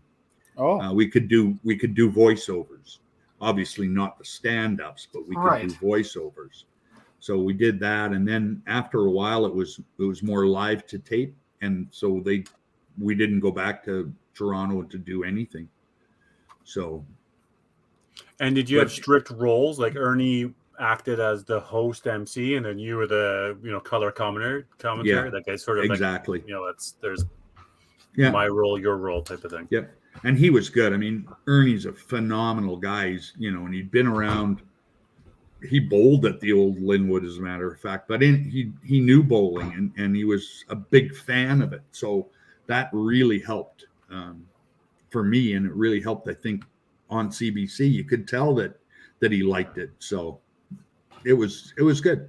I really enjoyed it. Plus, I mean, the first till 97, we were at Roxy in Winnipeg, and that was always fun because back then there was just the one group. There was no men's and ladies and no 10-pin. Yeah. And the bowling proprietors used to put on a big banquet on Sunday night after it was all over, and they'd hand out the checks, and so that was the big deal. My very first martini experience was that first year in 1990, because that was Ernie's and the CBC tradition. He would have a bottle of Wyroba vodka, the Buffalo Grass, and he'd get a cap full of vermouth. And then one of the girls, one of the girls from one of the Winnipeg centers would go down to the Forks in Winnipeg and get, they called them 747s, but they were these huge olives. And so that was the trick. After we were all done, the wrap up would be in Ernie's room, and we'd have a couple of martinis and then go to the banquet. So I think the first year I was close to falling asleep in my salad because I had 2 martinis. So I learned to drink them and be a little bit more careful. Yeah, let's only have one next time. Yeah. But and that was a really good thing. The bowling proprietors, they did it upright. It was a full banquet and open bar that stayed open quite late. Until one year they went to bed and kind of left it in charge of a certain Saskatoon bowler who happened to win it that year, I think. Anyway, the bar stayed open way later than they expected it to be. And so after that, the bar was pretty much cut off at midnight or something, Yeah. When it's free booze, you can do a lot of damage before midnight anyway. Yeah, it's pretty cool. Like, people forget that the CBC was proprietor funded, right? It was. Yes, it was. The money for the production, the money prize, that was from Proprietor Association putting that on event, right? And it just got to the point. Obviously, the ratings and CBC or TSN and whichever didn't, it wasn't something in their world, but also the proprietors then stopped funding it.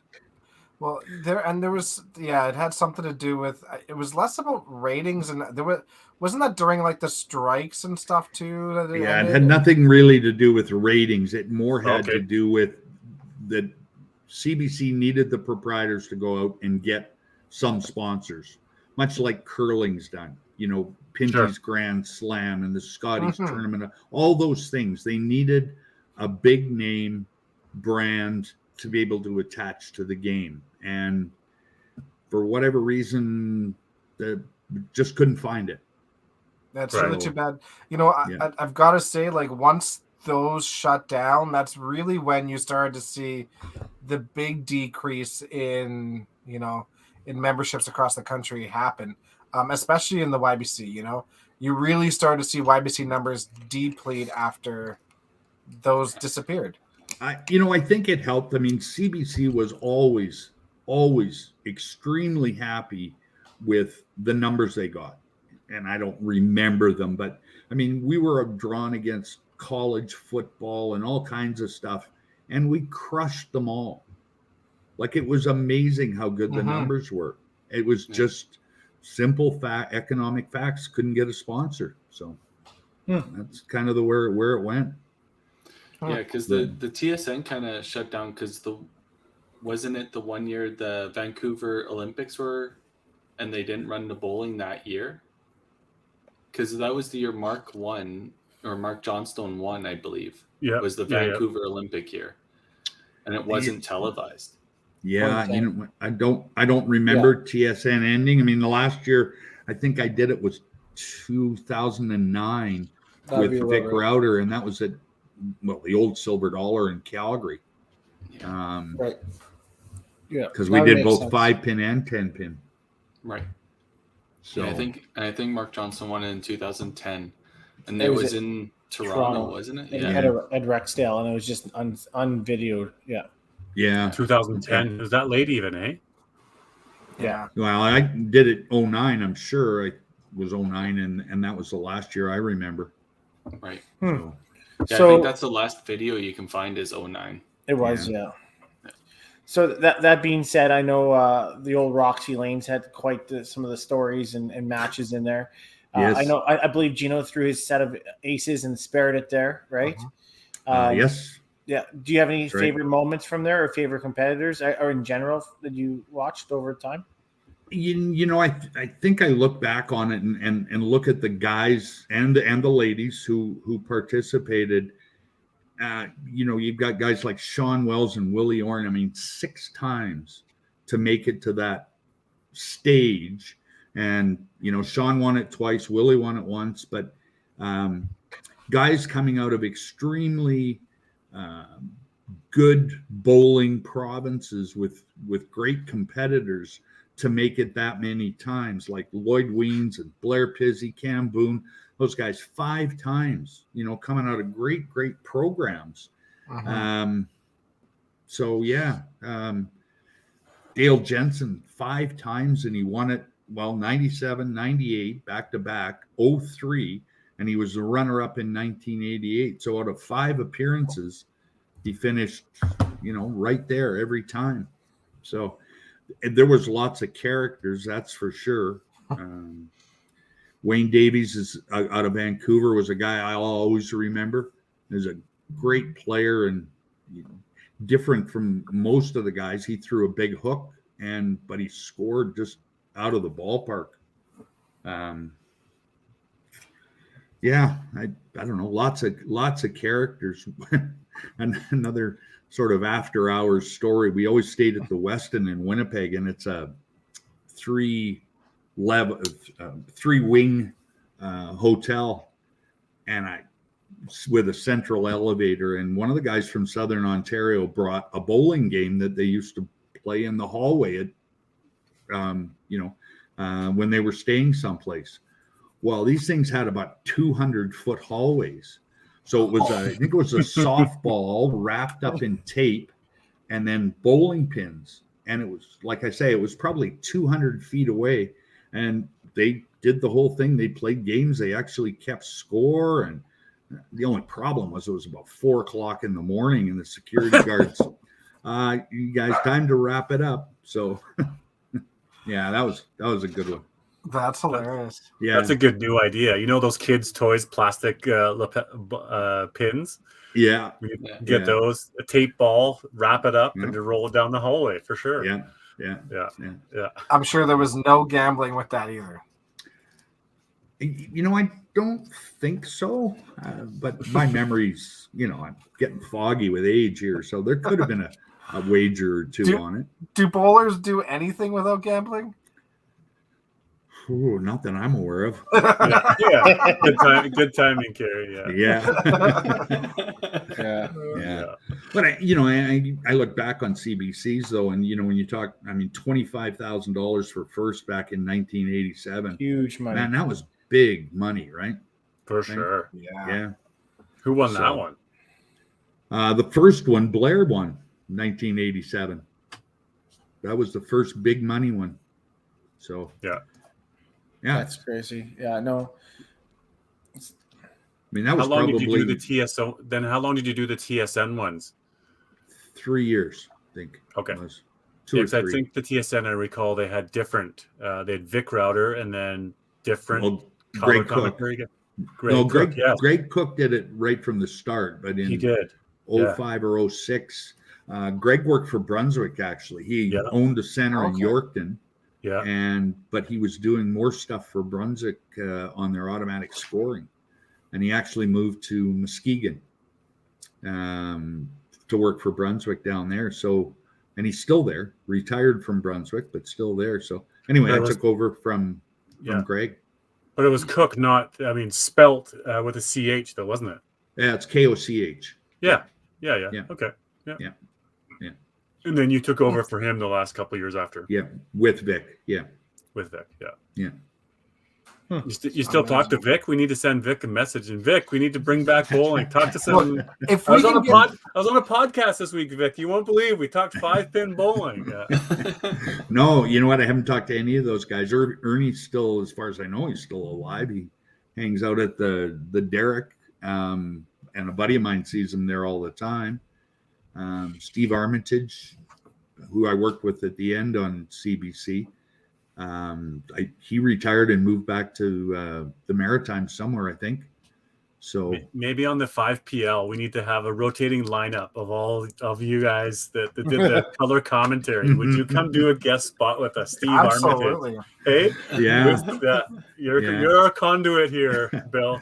Yeah. Oh, there was some just one. We were at the Zone in Richmond, and I don't know if it was Steve's first year or not, but anyway, we went to the Zone because they had both 5-pin and 10-pin, and that was 99, I think. Yeah, no, 98 was the first year it was in the East, but 99 was in the Zone in Richmond, which was a split center, so we could do men's 10-pin and then the 5-pin. Ernie and they had to build up a big podium because it was basically a flat center. So we were sitting up on this big thing, and at one point during a stoppage in play or between games or something, this young lady who was, I'll say she was fairly well endowed, came up and asked if she could have Steve's and my autograph. Sure, first time ever happened to me. I'm sure it wasn't the first time it happened to Steve. Well, she kind of showed us a little more of her endowment than I expected, and that's where she wanted the autograph. So, yeah, that was a kingpin moment. That's the level of celebrity we need to get from 5-pin bowling. Yeah. You guys got well done. You got there. Yeah. Come on, ladies. We're going to be commentating. Embarrassing, but yeah, it was funny. That's hilarious. But so, did you sign it though? Yeah, did you sign it? We won. I'm not telling. She's probably washed it out, so there's no evidence anymore. Just goes against tattooed on permanently. Yeah. So, do you think if we could come up with a $25,000 sponsor for first place again, that we could get this back on TV? Well, you know what? I don't know. It would be a tough sell to CBC. I think you'd have to have that sponsor and go through the proprietors as well to get the other money or the C5. But I don't know how you'd get it. You know, it wasn't just the $27,000 at the end for first prize. It's all the other prizes that were paid out down the road, you know, like second and third and all the way through, right? I mean, everybody got some money, plus their transportation and their hotels and everything was all covered and meals. The whole production cost. I think it was like an $80,000 or $100,000 bill at one point, right? For proprietors. That wouldn't surprise me, Daryl. Yeah. But if you work in the travel industry, that might be a little bit cheaper if it was like the WestJet Tour Finals or something, you know? Cut your cost a little that way. Yeah. I remember seeing an email or somewhere somebody shared with us about latest developments or whatnot. But what we really need is new age contacts at these big name sports places to have a conversation with the Jay Onwrights or the Dan O'Toole's, or they're obviously commentators, but in the production side, who are the right people to talk about it, and then them to say, okay, in 5 years, if you do these things, this is where we can get to, or what is a roadmap to get on there? At least give us a name, give us a contact, get us somebody, give us an email address. Right? The head of CBC Sports, and I don't even know who that is anymore. You might be able to get that through Paul Oliveira at the BPAC offices. He may still have those contacts at CBC. I don't know. Yeah. It might even been a conversation I had with Paul at one point too, and that's what he had said. This is what he's done to have those get to that point, right? Right. Yeah. But yeah, it'd just be interesting to find out who the right person is, or who is, even pass this off to a junior person before we get to the senior person, but just give us a person. tell us what we need to do. Like we want to be able to come back to you and say, okay, here's a format. Here's $50,000 we've got, and here's a sponsor, WestJet or whoever. Yeah. They're going to buy spots on Saturday mornings or Saturday afternoons for the next 16 weeks. Yeah. That's and I mean, probably what it would take. You would think that they would be wanting to make sure that we do stuff like this again with like CanCon laws, right? You have to have 50% Canadian content on there. And what's more Canadian than 5-pin bowling? Well, we've got all the history. We've got the WCBT events. We've got the 5-pin Pro League. We've got the drop-in. We've got, we can show them the production side of things of how we see it can work in today's modern world that we could put it in front of them. Anyways, if not, and if they don't want to be on board, then we'll do it ourselves. And we'll do it all of our own shows, and we're the 5PL and the WCBT, and we're on Facebook, we're on YouTube, and it's Instagram, and it's our own baby. And too bad CBC, TSN let it go. It's not going to happen, so we'll do our own thing. But of course, everybody measures us. Yeah, the biggest thing is getting the format right. Like if you go to CBC or a TSN, you've got to be able to package the format so that they can do it in an hour or an hour and a half, whatever the time frame is. I think we were an hour and a half on CBC, and that worked out perfect because it was an hour because we had 42 minutes of actual televised bowling. Right. So Bill, what would you do with an 8-minute match? How would you stretch that out as a commentator? 8 minutes, 11 seconds. Funny you should mention that. We did Canadian 5-pin championships live from St. John's, Newfoundland in 1996. So when we did the Canadian 5-pin championships, we televised the men's semifinal, then we did the ladies final, and then the men's final, right? Well, the scores that year were just out of this world. We're done 3 matches, all the interviews of the winner. We've got 7-8 minutes to kill. So Ernie and I are finished doing our stand-up at the end of it and just having the sort of goodbye, see you later. And the director comes in our ear, Bill, Ernie, we've got 7 minutes, I think it was. 7 minutes, we gotta fill. Bill, go into the crowd and find somebody. Go and talk to, I won't say his name, go and talk to, it was the father of the lady, very young lady from Calgary, who won Canadian 5-pin championships. Jen Marshall. Singles. Jen Marshall. Yeah. You're not supposed to say that out loud. Anyway, I got to go interview her this dad. Is Tim we're talking about. Tim blows everything up. So.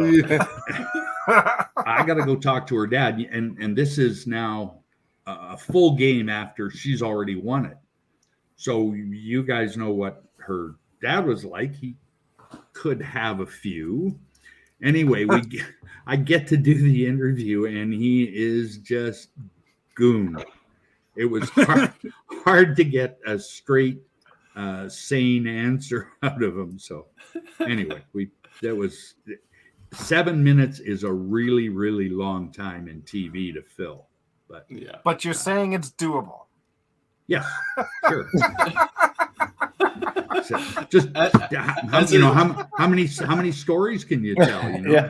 So as somebody that's trying to build out this live show idea, and then you get bowlers that think their time is worth more than the production. Okay, but it really Carey, hurts. Okay, what year was that, Bill? 1996. And did it shut down immediately after that? Ratings probably dropped right off. Well, if the answer is no, Carey has no clout in this.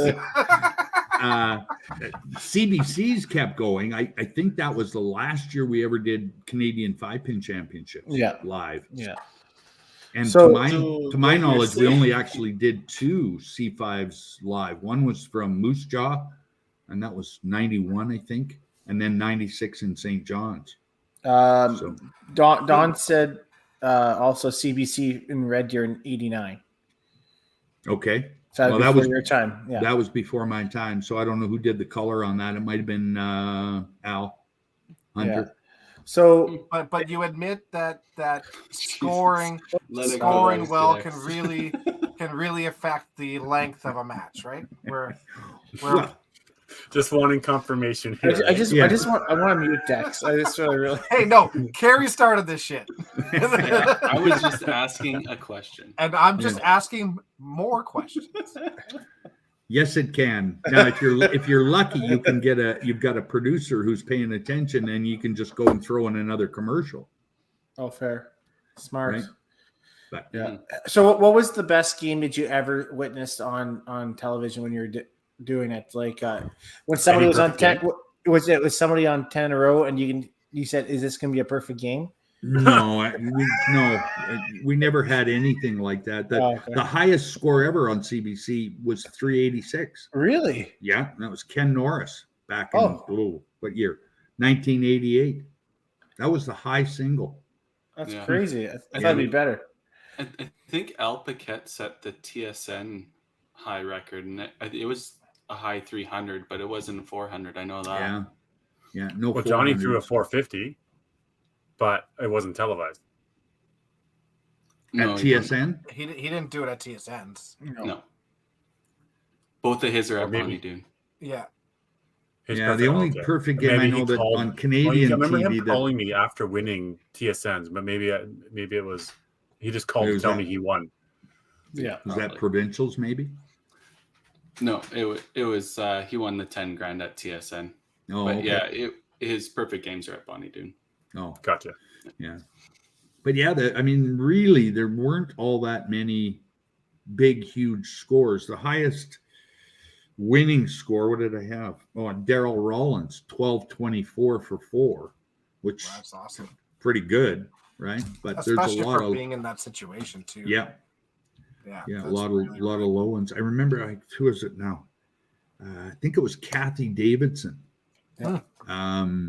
She shot 610 or something her first 2 games. She won the first game, shot 3-0 whatever, and shot 3-0 the next game and lost. So she was averaging like 305 or 306, and she was out of the show. Crazy. Big, yeah. How about some of the biggest duds did you have to commentate when it's just like, oh man, when will this match ever end? How hard is that to commentate when it's like you're trying to talk about the mighty Plucks and you know what, really tough. You hope that at least one of the bowlers is having a good game, because it's hard to talk about a really bad game. Yeah. So yeah. One of the best bowlers I know in 10-pin, proverbial sort of best in the province, went to the TSNs in Vancouver, and he was a left-hander, and he couldn't slide for the life of him. We tried everything, couldn't slide. He was probably averaging 10-pin. He was probably 220 at the time, and he shot 130 on television. So it happens. I don't remember any really bad scores from 5-pin, because I tend not to write those ones down. I guess just the big ones, Mm-hmm. But that's kind of the way it should be. You just try to forget those ones. Yeah, as a bowler and as a viewer. Exactly. Yeah. Well, in your time in the game, let's chat about some of the biggest things that have changed. Like you said, we've obviously touched a couple little points, but maybe dwell on them a bit more here. The things that have changed over the years, obviously, strings to hand setting to the machines, you made mention about the finesse versus power. So obviously, in your experience, let's do this whole debate here of how much the game has changed. Well, I think it really has. Synthetics are probably as big a change, and it has had the biggest effect on it of anything. I mean, strings, free fall, handsets. I don't know that that's a lot different. You sort of, from free fall, you get some bounces off the sidewall. Strings, you'll pull a string or two here or there. But I think the biggest thing that's made a difference in the game is synthetic lanes. Because you could go into a bowling center that hadn't done a full resurface for 3 or 4 years, and the track would be so bad, so worn in, that if you missed it, if you couldn't figure out where that track was, you could get just hung out to dry, nothing but head pins, or couldn't hit the head pin. That was one thing that Brian and I used to work on all the time at Linwood, because we had wood lanes and we had tracks worn in. Everybody throws the ball down the middle of the lane, right? Yeah. Well, okay, let's go over to the left, and we'll, third arrow from the gutter, or sixth arrow, and let's throw a backup from there. We'll get out of that track so it doesn't have any impact on the way the ball travels. So yeah, you could get into centers where the heads were so badly burnt that it was hard to keep a ball on line. So guys learned how to loft the ball almost over the arrows just to get away from that. To get it, yeah, sure. So it's interesting. But yeah, even with and you start seeing it. We were when we went out to Anique in Quebec.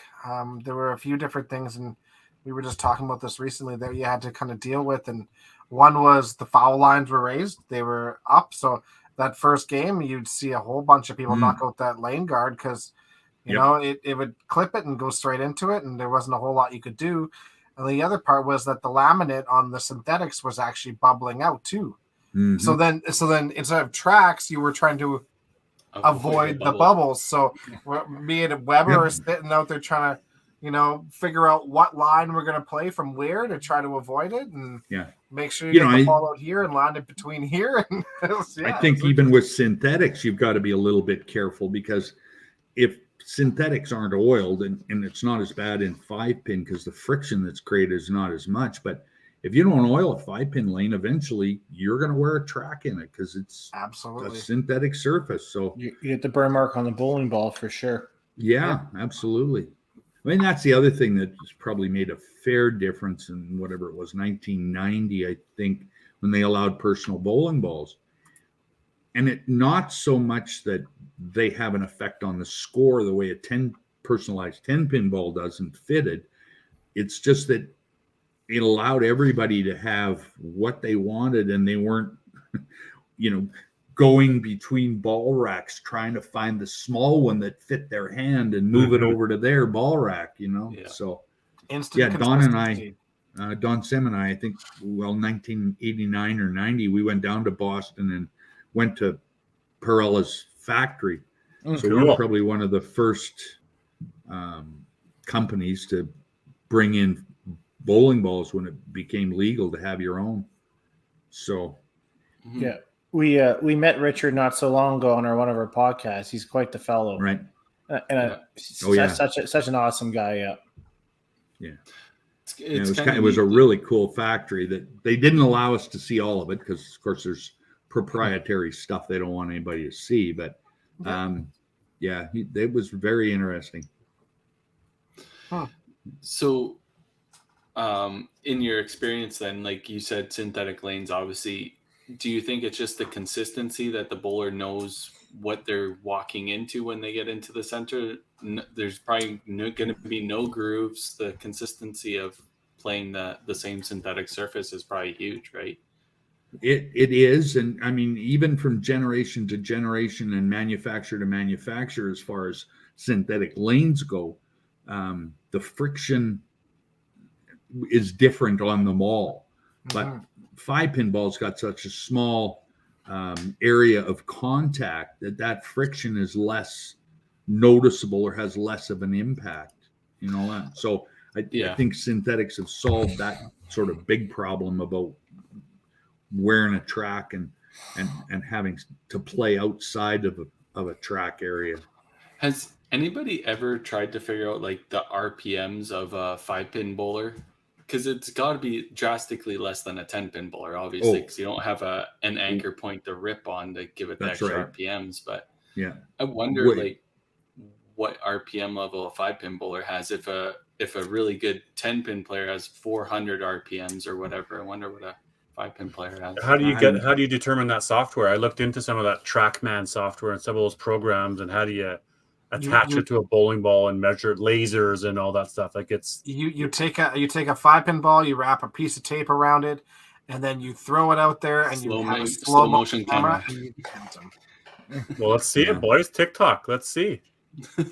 Right? Yeah, you could do it. I guess I don't even know how they measure it in 10-pin. Quite truthfully, it's like I guess like TrackMan, like in golf. There's something they're using. I think there's a big science to the game if you could do the TrackMan software to start to understand then everybody's pressure points, everybody's line, rotation, RPMs, hit. I mean, there's so many different data points that I think could be measured that we aren't tapping into at all. So, what's true, it would give bowlers way more ammunition, and you got to be careful with that because you get more ammunition, you figure out what you need to do to get a strike. But it also gives you way more to complain about, way more excuses. But certainly neat to study that science side of the game that has never been done before. I mean, you look at the golfers, right? The Brysons and the hitting it harder and the training towards hitting it harder and further and faster and all these things. I mean, bowling doesn't have that study. 5-pin certainly doesn't have that data.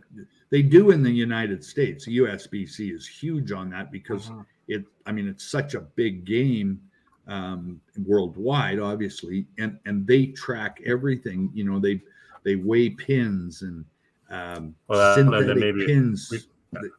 Do all that testing of every little piece of equipment. They just finished a big study on string 10-pins. Yeah. Right. And so they've basically said, no, we're not going to approve them at this point. I don't know whether it'll ever happen down there.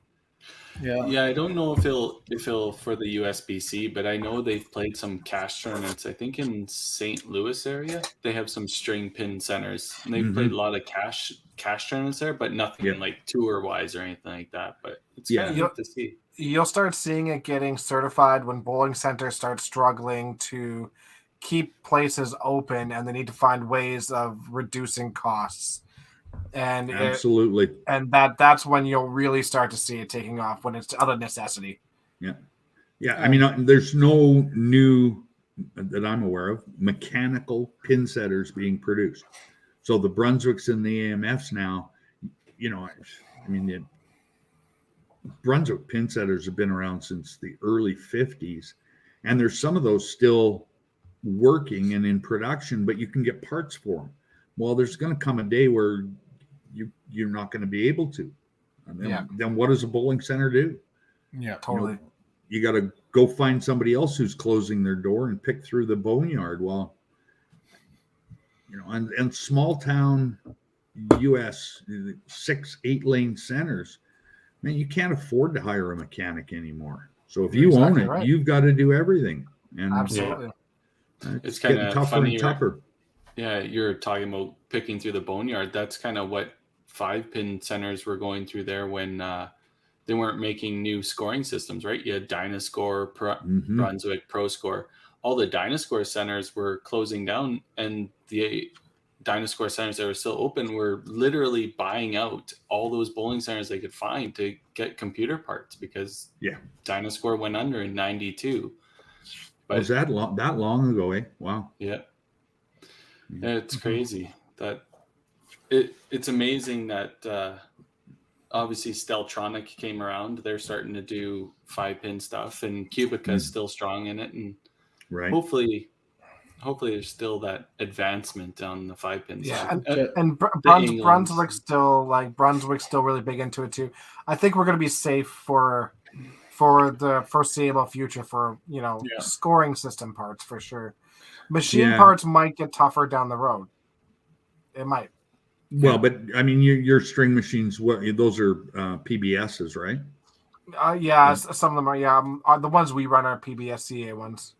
Okay.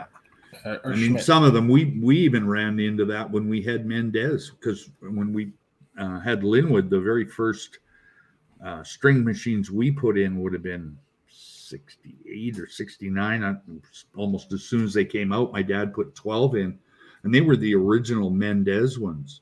those things, they're tiny. Yep. They're absolutely tiny. It's crazy. Mm-hmm. Are they the air ones? Yeah. And that was the only challenge you had. You had to have air dryers and everything else, and it just they were tough. But we were playing in a center in Quebec, in Gatineau, for nationals that had the old Mendez Gerber. Gerber, yeah. Well, Edmonton Bowling Center had the ones with the hydraulics too, and those were even stranger. They had this huge tank at the back that was basically filled with hydraulic fluid. It was strange. Anyway, easy to add oil to the lane and just dip into the tank.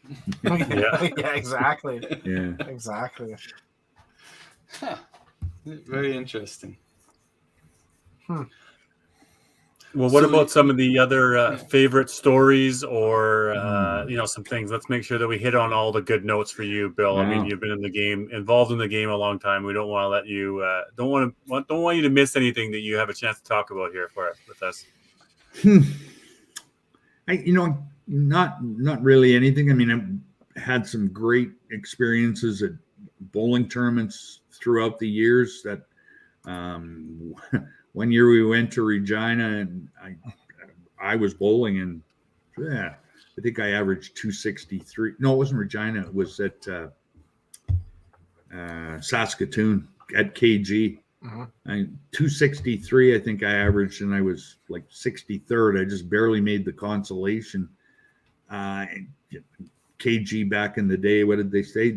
You open the doors and all the corner pins fell over. That was such a good scoring center, and for a while nobody could figure out what they did. How do you get better scoring? Because that was what everybody strived for, right? Eliminate the corner pins, try and eliminate head pins, and there's 100 variations of things that proprietors did over the years to try and get better pinfall. Was one of the ones that KG did, if correct me if I'm wrong, but I'm pretty sure I'm right on this, is they put pins, like metal pins in the top of the machines where the 2 pins were, to shorten the strings. So all of a sudden, you hit those 2 pins, and that's when they get the spool at the top on the big giant springs, because all of a sudden you have that pin in there that effectively makes the string like 2 feet shorter. That spring winds up and then lets go and then launches that pin around. And I'm pretty sure it started in KG. There were a few different centers out there that were doing that. I don't know. I think everybody's tried almost everything. I mean, taking rubber bands and cutting them into thirds and putting them under the flat gutters at the back to try and get more bounce. Shaving the bottom of the corner pins. That's a good idea. Put elastic or rubbers all along the wall. Right? Just like a padded cell. Well, yeah. I mean, that's one of the biggest things. Like, for me, I mean, we used to be really, really careful with the side panels in our center because everything had to bounce off that. So, like, every year it was sand them, shellac them back in the day, shellac or lacquer, to make sure that they retained their bounce and their resiliency. Because you get stuff hit those, and as they got old, they get holes in them, they soften up, and they don't bounce like they used to, right? So, I mean, you be careful with that. I know some. We used to oil the pin decks to try and avoid head pins. Yeah. They brought in puck board in some centers and put them in the pits, so they were a little bit harder than the old cushion backs or whatever, so it'd bounce around. Okay, yeah. I had heard a bit of a rumor too that for like TSN specifically, I think it was, is that they would actually like raise the pin deck slightly, so it was at an angle, so it would take less for it to knock down, which is. I can neither confirm nor deny that. At Roxy, I have no idea what they did. The pinfall there was over the years was pretty good. Yeah, I don't know if it was at Roxy or if it was at Silver Dollar, but I heard Silver Dollar, and I heard that from maybe an ED. We're not gonna put in any names at all, but it was interesting because you go back and you watch some of it, and then you see like I remember watching Heather Ochar on one match shooting for the left 2-pin and missing to the right. Yeah, left 2-pin missed to the right side of it. It hit the back, and it would jump back on because it would actually ramp up. You could see it ramp up, and then the ball would come back and hit the pin. Yeah, well, that was and the then other somebody thing. told me about this, and then I was like, that makes sense. You move the cushions forward. For sure. Yeah, that makes sense. Especially, again, this is a few years ago before there sort of wasn't a sanctioning body that paid attention to all the absolute specifics of, the way a bowling center should be built, right? Yeah, you didn't have to have your center sanctioned. Nobody came in and measured the lanes or the depth of the pits or the flat gutters or any of that. I'm just going to build those mats on a track so that when it comes time for certification, we just slide them back. Yeah, there you go. Martino, don't listen to this podcast. Yeah, this is marked in history now, saved on YouTube forever. So, yikes. But even I know that they've changed the dimension between pins. Yes, and some of the centers have gone to that to try and. Does it help? I don't know. So I actually want a clarification on that rule. So it's 18-inch centers or 17-inch centers. Can it be anything in between? Does anybody know? It's in the specs. It says 18 and 17, I believe.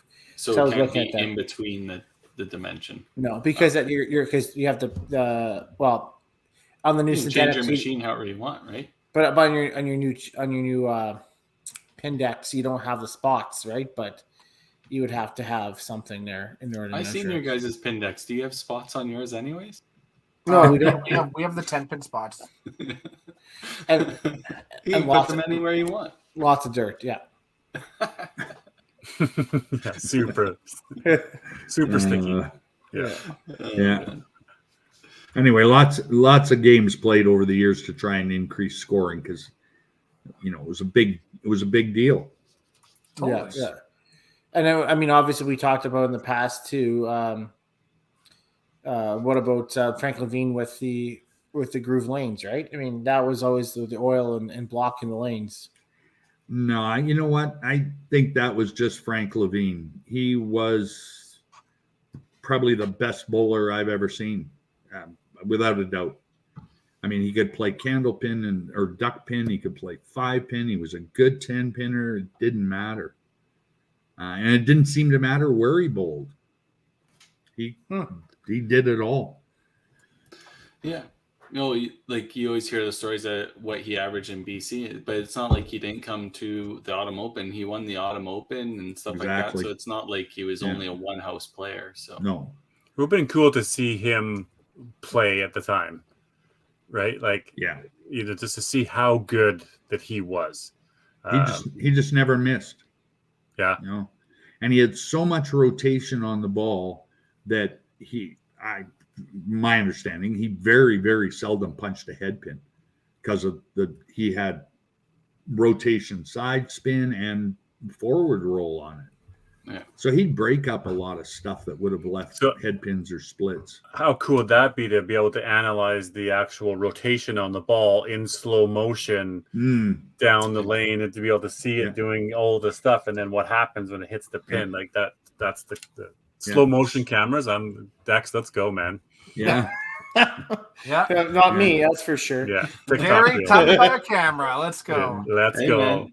That's what this is all about, to invest money back into 5-pin bowling. So, right. Yeah. Are you a Patreon member yet? If you're not, sign up for Patreon so we can invest into some lasers and some slow motion cameras. And I'll just throw it out there. Somebody's got to have a contact with access to fancy slow motion cameras.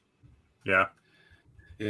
Our world, unfortunately, is getting smaller and smaller. So hopefully, we can reach somebody outside of our world because it's the 5-pin bubble has been shrinking, but hopefully we've built enough of a foundation that we can start reaching out to these kind of people that could help us out with this kind of stuff, right? Yeah. Well, I mean, between this podcast and your tournament, and if you can put those kind of packages together and get them out to people and sponsorships, the more people see it, the more likely it is you can get sponsorship dollars. I mean, the biggest thing for any tournament is the right format to be able to showcase it to whoever, CBC, TSN, Gem or whatever. Joe Public, just who wants to, what format do people want to watch and see and get excited about? They want to make it simple and fast. One of the arguments against the old TSN, the Pins game format, was a casual observer had trouble figuring out what was going on.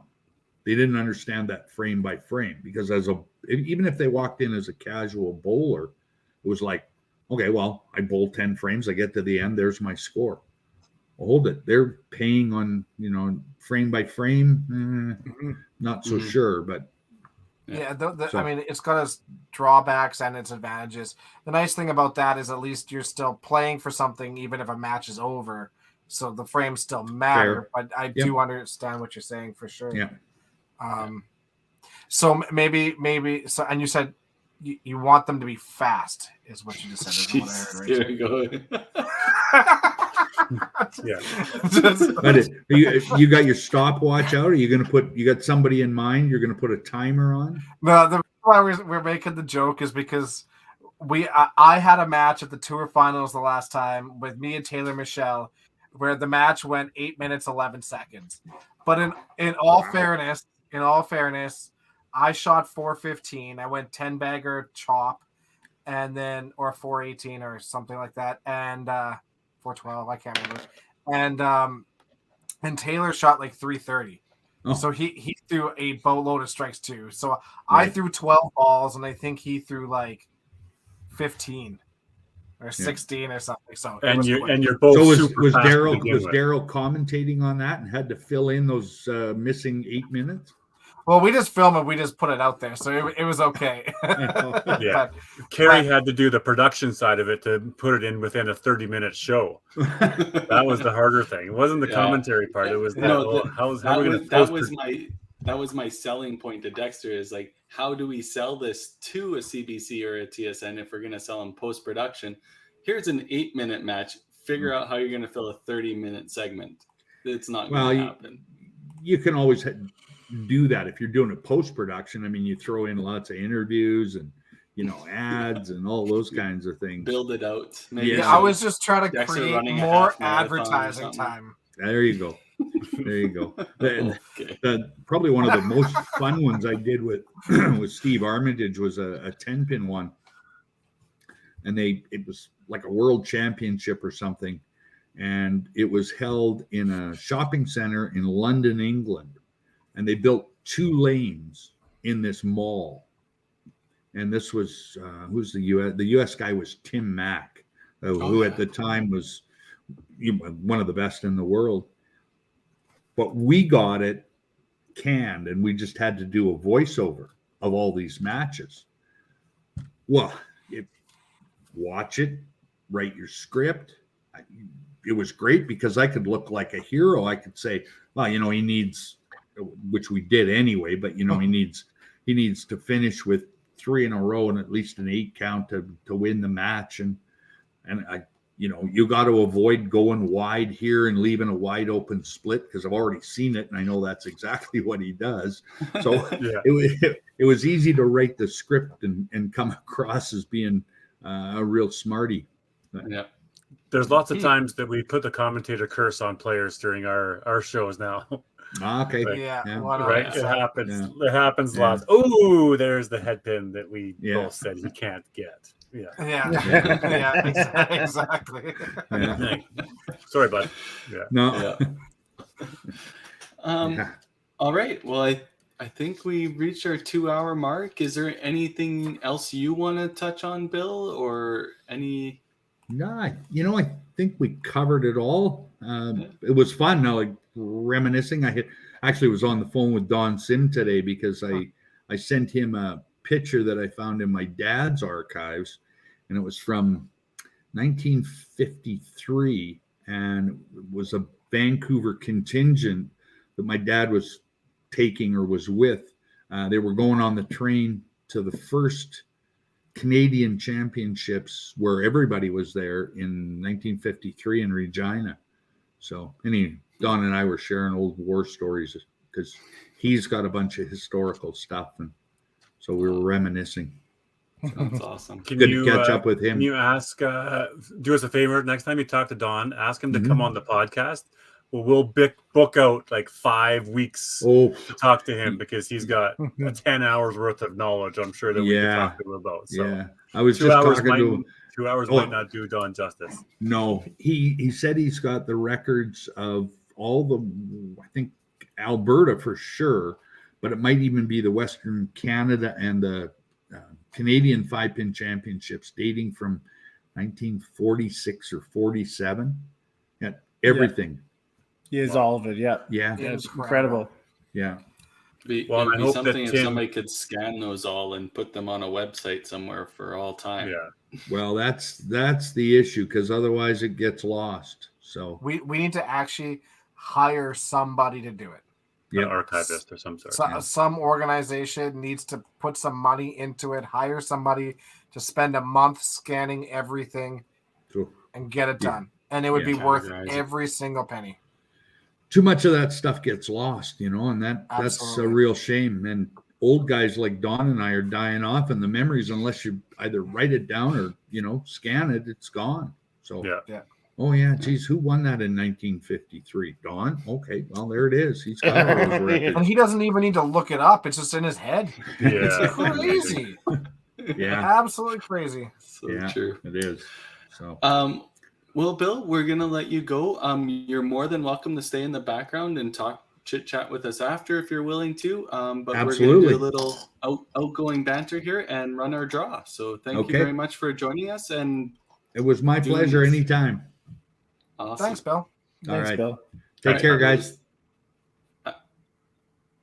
I just want to say first that I looked up the specifications, and it is 17 or 18 is what it says. So it can't be anywhere in between. Yeah. And faster is better. What an awesome is it? Yeah. What an awesome guest, though. Bill, he's an absolute history of knowledge there that he's got. And Tim, I hope that you connect with him more about some of these dates and some of these titles. Awesome. And sounds like he's got boxes and, even in his brain, all these, stories. We need to document them, like we said, guys. And this is our duty to do that. And he's a guy that's got a ton of knowledge and history in there. So keep him close to your chest for sure. Obviously, it looks like Brett Hendrickson came in late here. There is some of us that are excited to go to Winnipeg, Brett. So we'll see you in a few days. Guess who's not going to Winnipeg? This guy. Yeah. Honest, is Winnipeg my first place that I want to go in the dead of winter? Probably not. Am I excited to go to Winnipeg for this tournament? Absolutely. Would you rather go to Winnipeg in December or February? Both aren't great. It'll be an awesome weekend. I went in June once, and that was okay. You're going to have an awesome time. And you're going to have an awesome time. It's going to be a great tournament. You're going to have some, see all your buddies that are from there and local and, people coming in out of town. It's going to be another awesome bowling weekend. And I can't wait to build it up for next year, that it's part of the tour and full support and 200 entries next year. And it's just going to be on the way to bigger and better things for Winnipeg. So good for you guys going out there. Yeah. I'm just going out there to chirp Scotty Barber. So yeah, absolutely. And Shannis, I don't see Shannis' name on the list, but I am super looking forward to the tournament. It's going to be different. We've talked about it. Me and Carrie have talked about this. It's going to be different going out there with it not being part of WCBT yet. It kind of gives us some freedom to just bowl, which is something that we're not overly used to anymore, right? So just hang out. I'm super excited for that. Yeah, it should be really good. The format's gonna be really good. Local players, come on out. Let's get you out there. Let's go. Yeah, I know the Blue Bombers are playing on Sunday. I don't give a shit. Come bowling. They're putting on a tournament. They're putting on a great tournament for all you guys. Come on out, support your tournament. It's gonna be awesome. Yeah. Karen, we're landing at like 6:25. I'll let you know on Friday. So, but yes, it would be great. I'm looking forward to. Hopefully, they may have some live stream or whatnot. But they have live streaming going on. It's on their website. So. Oh, good, sweet. Twitch, probably. I'm guessing. Yeah, probably through Twitch, but you can just go to their website, their St. James Bowling website. The tournament layout's all on there, and I do believe they have links to their live streams when they have them running. So that's nice. Awesome. Good work, boys. Good luck out there, eh? Awesome. Thank you. For sure. All right, let's get this All-Star draw going. All right, we got 21. We got some late entries there. Brett Hendrickson and Steve Barker. So good luck, guys. I seen 5-Pin Universe signed up for it, so I'm guessing Adam Weber signed up as 5-Pin Universe. So. And he signed up immediately after too. So yeah. Well, let's go 5-Pin U. That guy's getting old too. Mr. Barker. Nice. Barker's in. Yeah. Good. Last minute too. Yeah. Hey. Cool. All right. Well, you guys have a great weekend, and Dex, I'll see you. Yeah. Well, who do I'll we see have you on tomorrow. next week, Tim? Colin Keir. Not tomorrow. I meant next week. Next that's week. another great guest, man. That's been around the game. Legend for sure. Colin Keir's a beauty. Yeah, looking forward to having him. All right. We'll see you guys all next week. Thanks, everybody.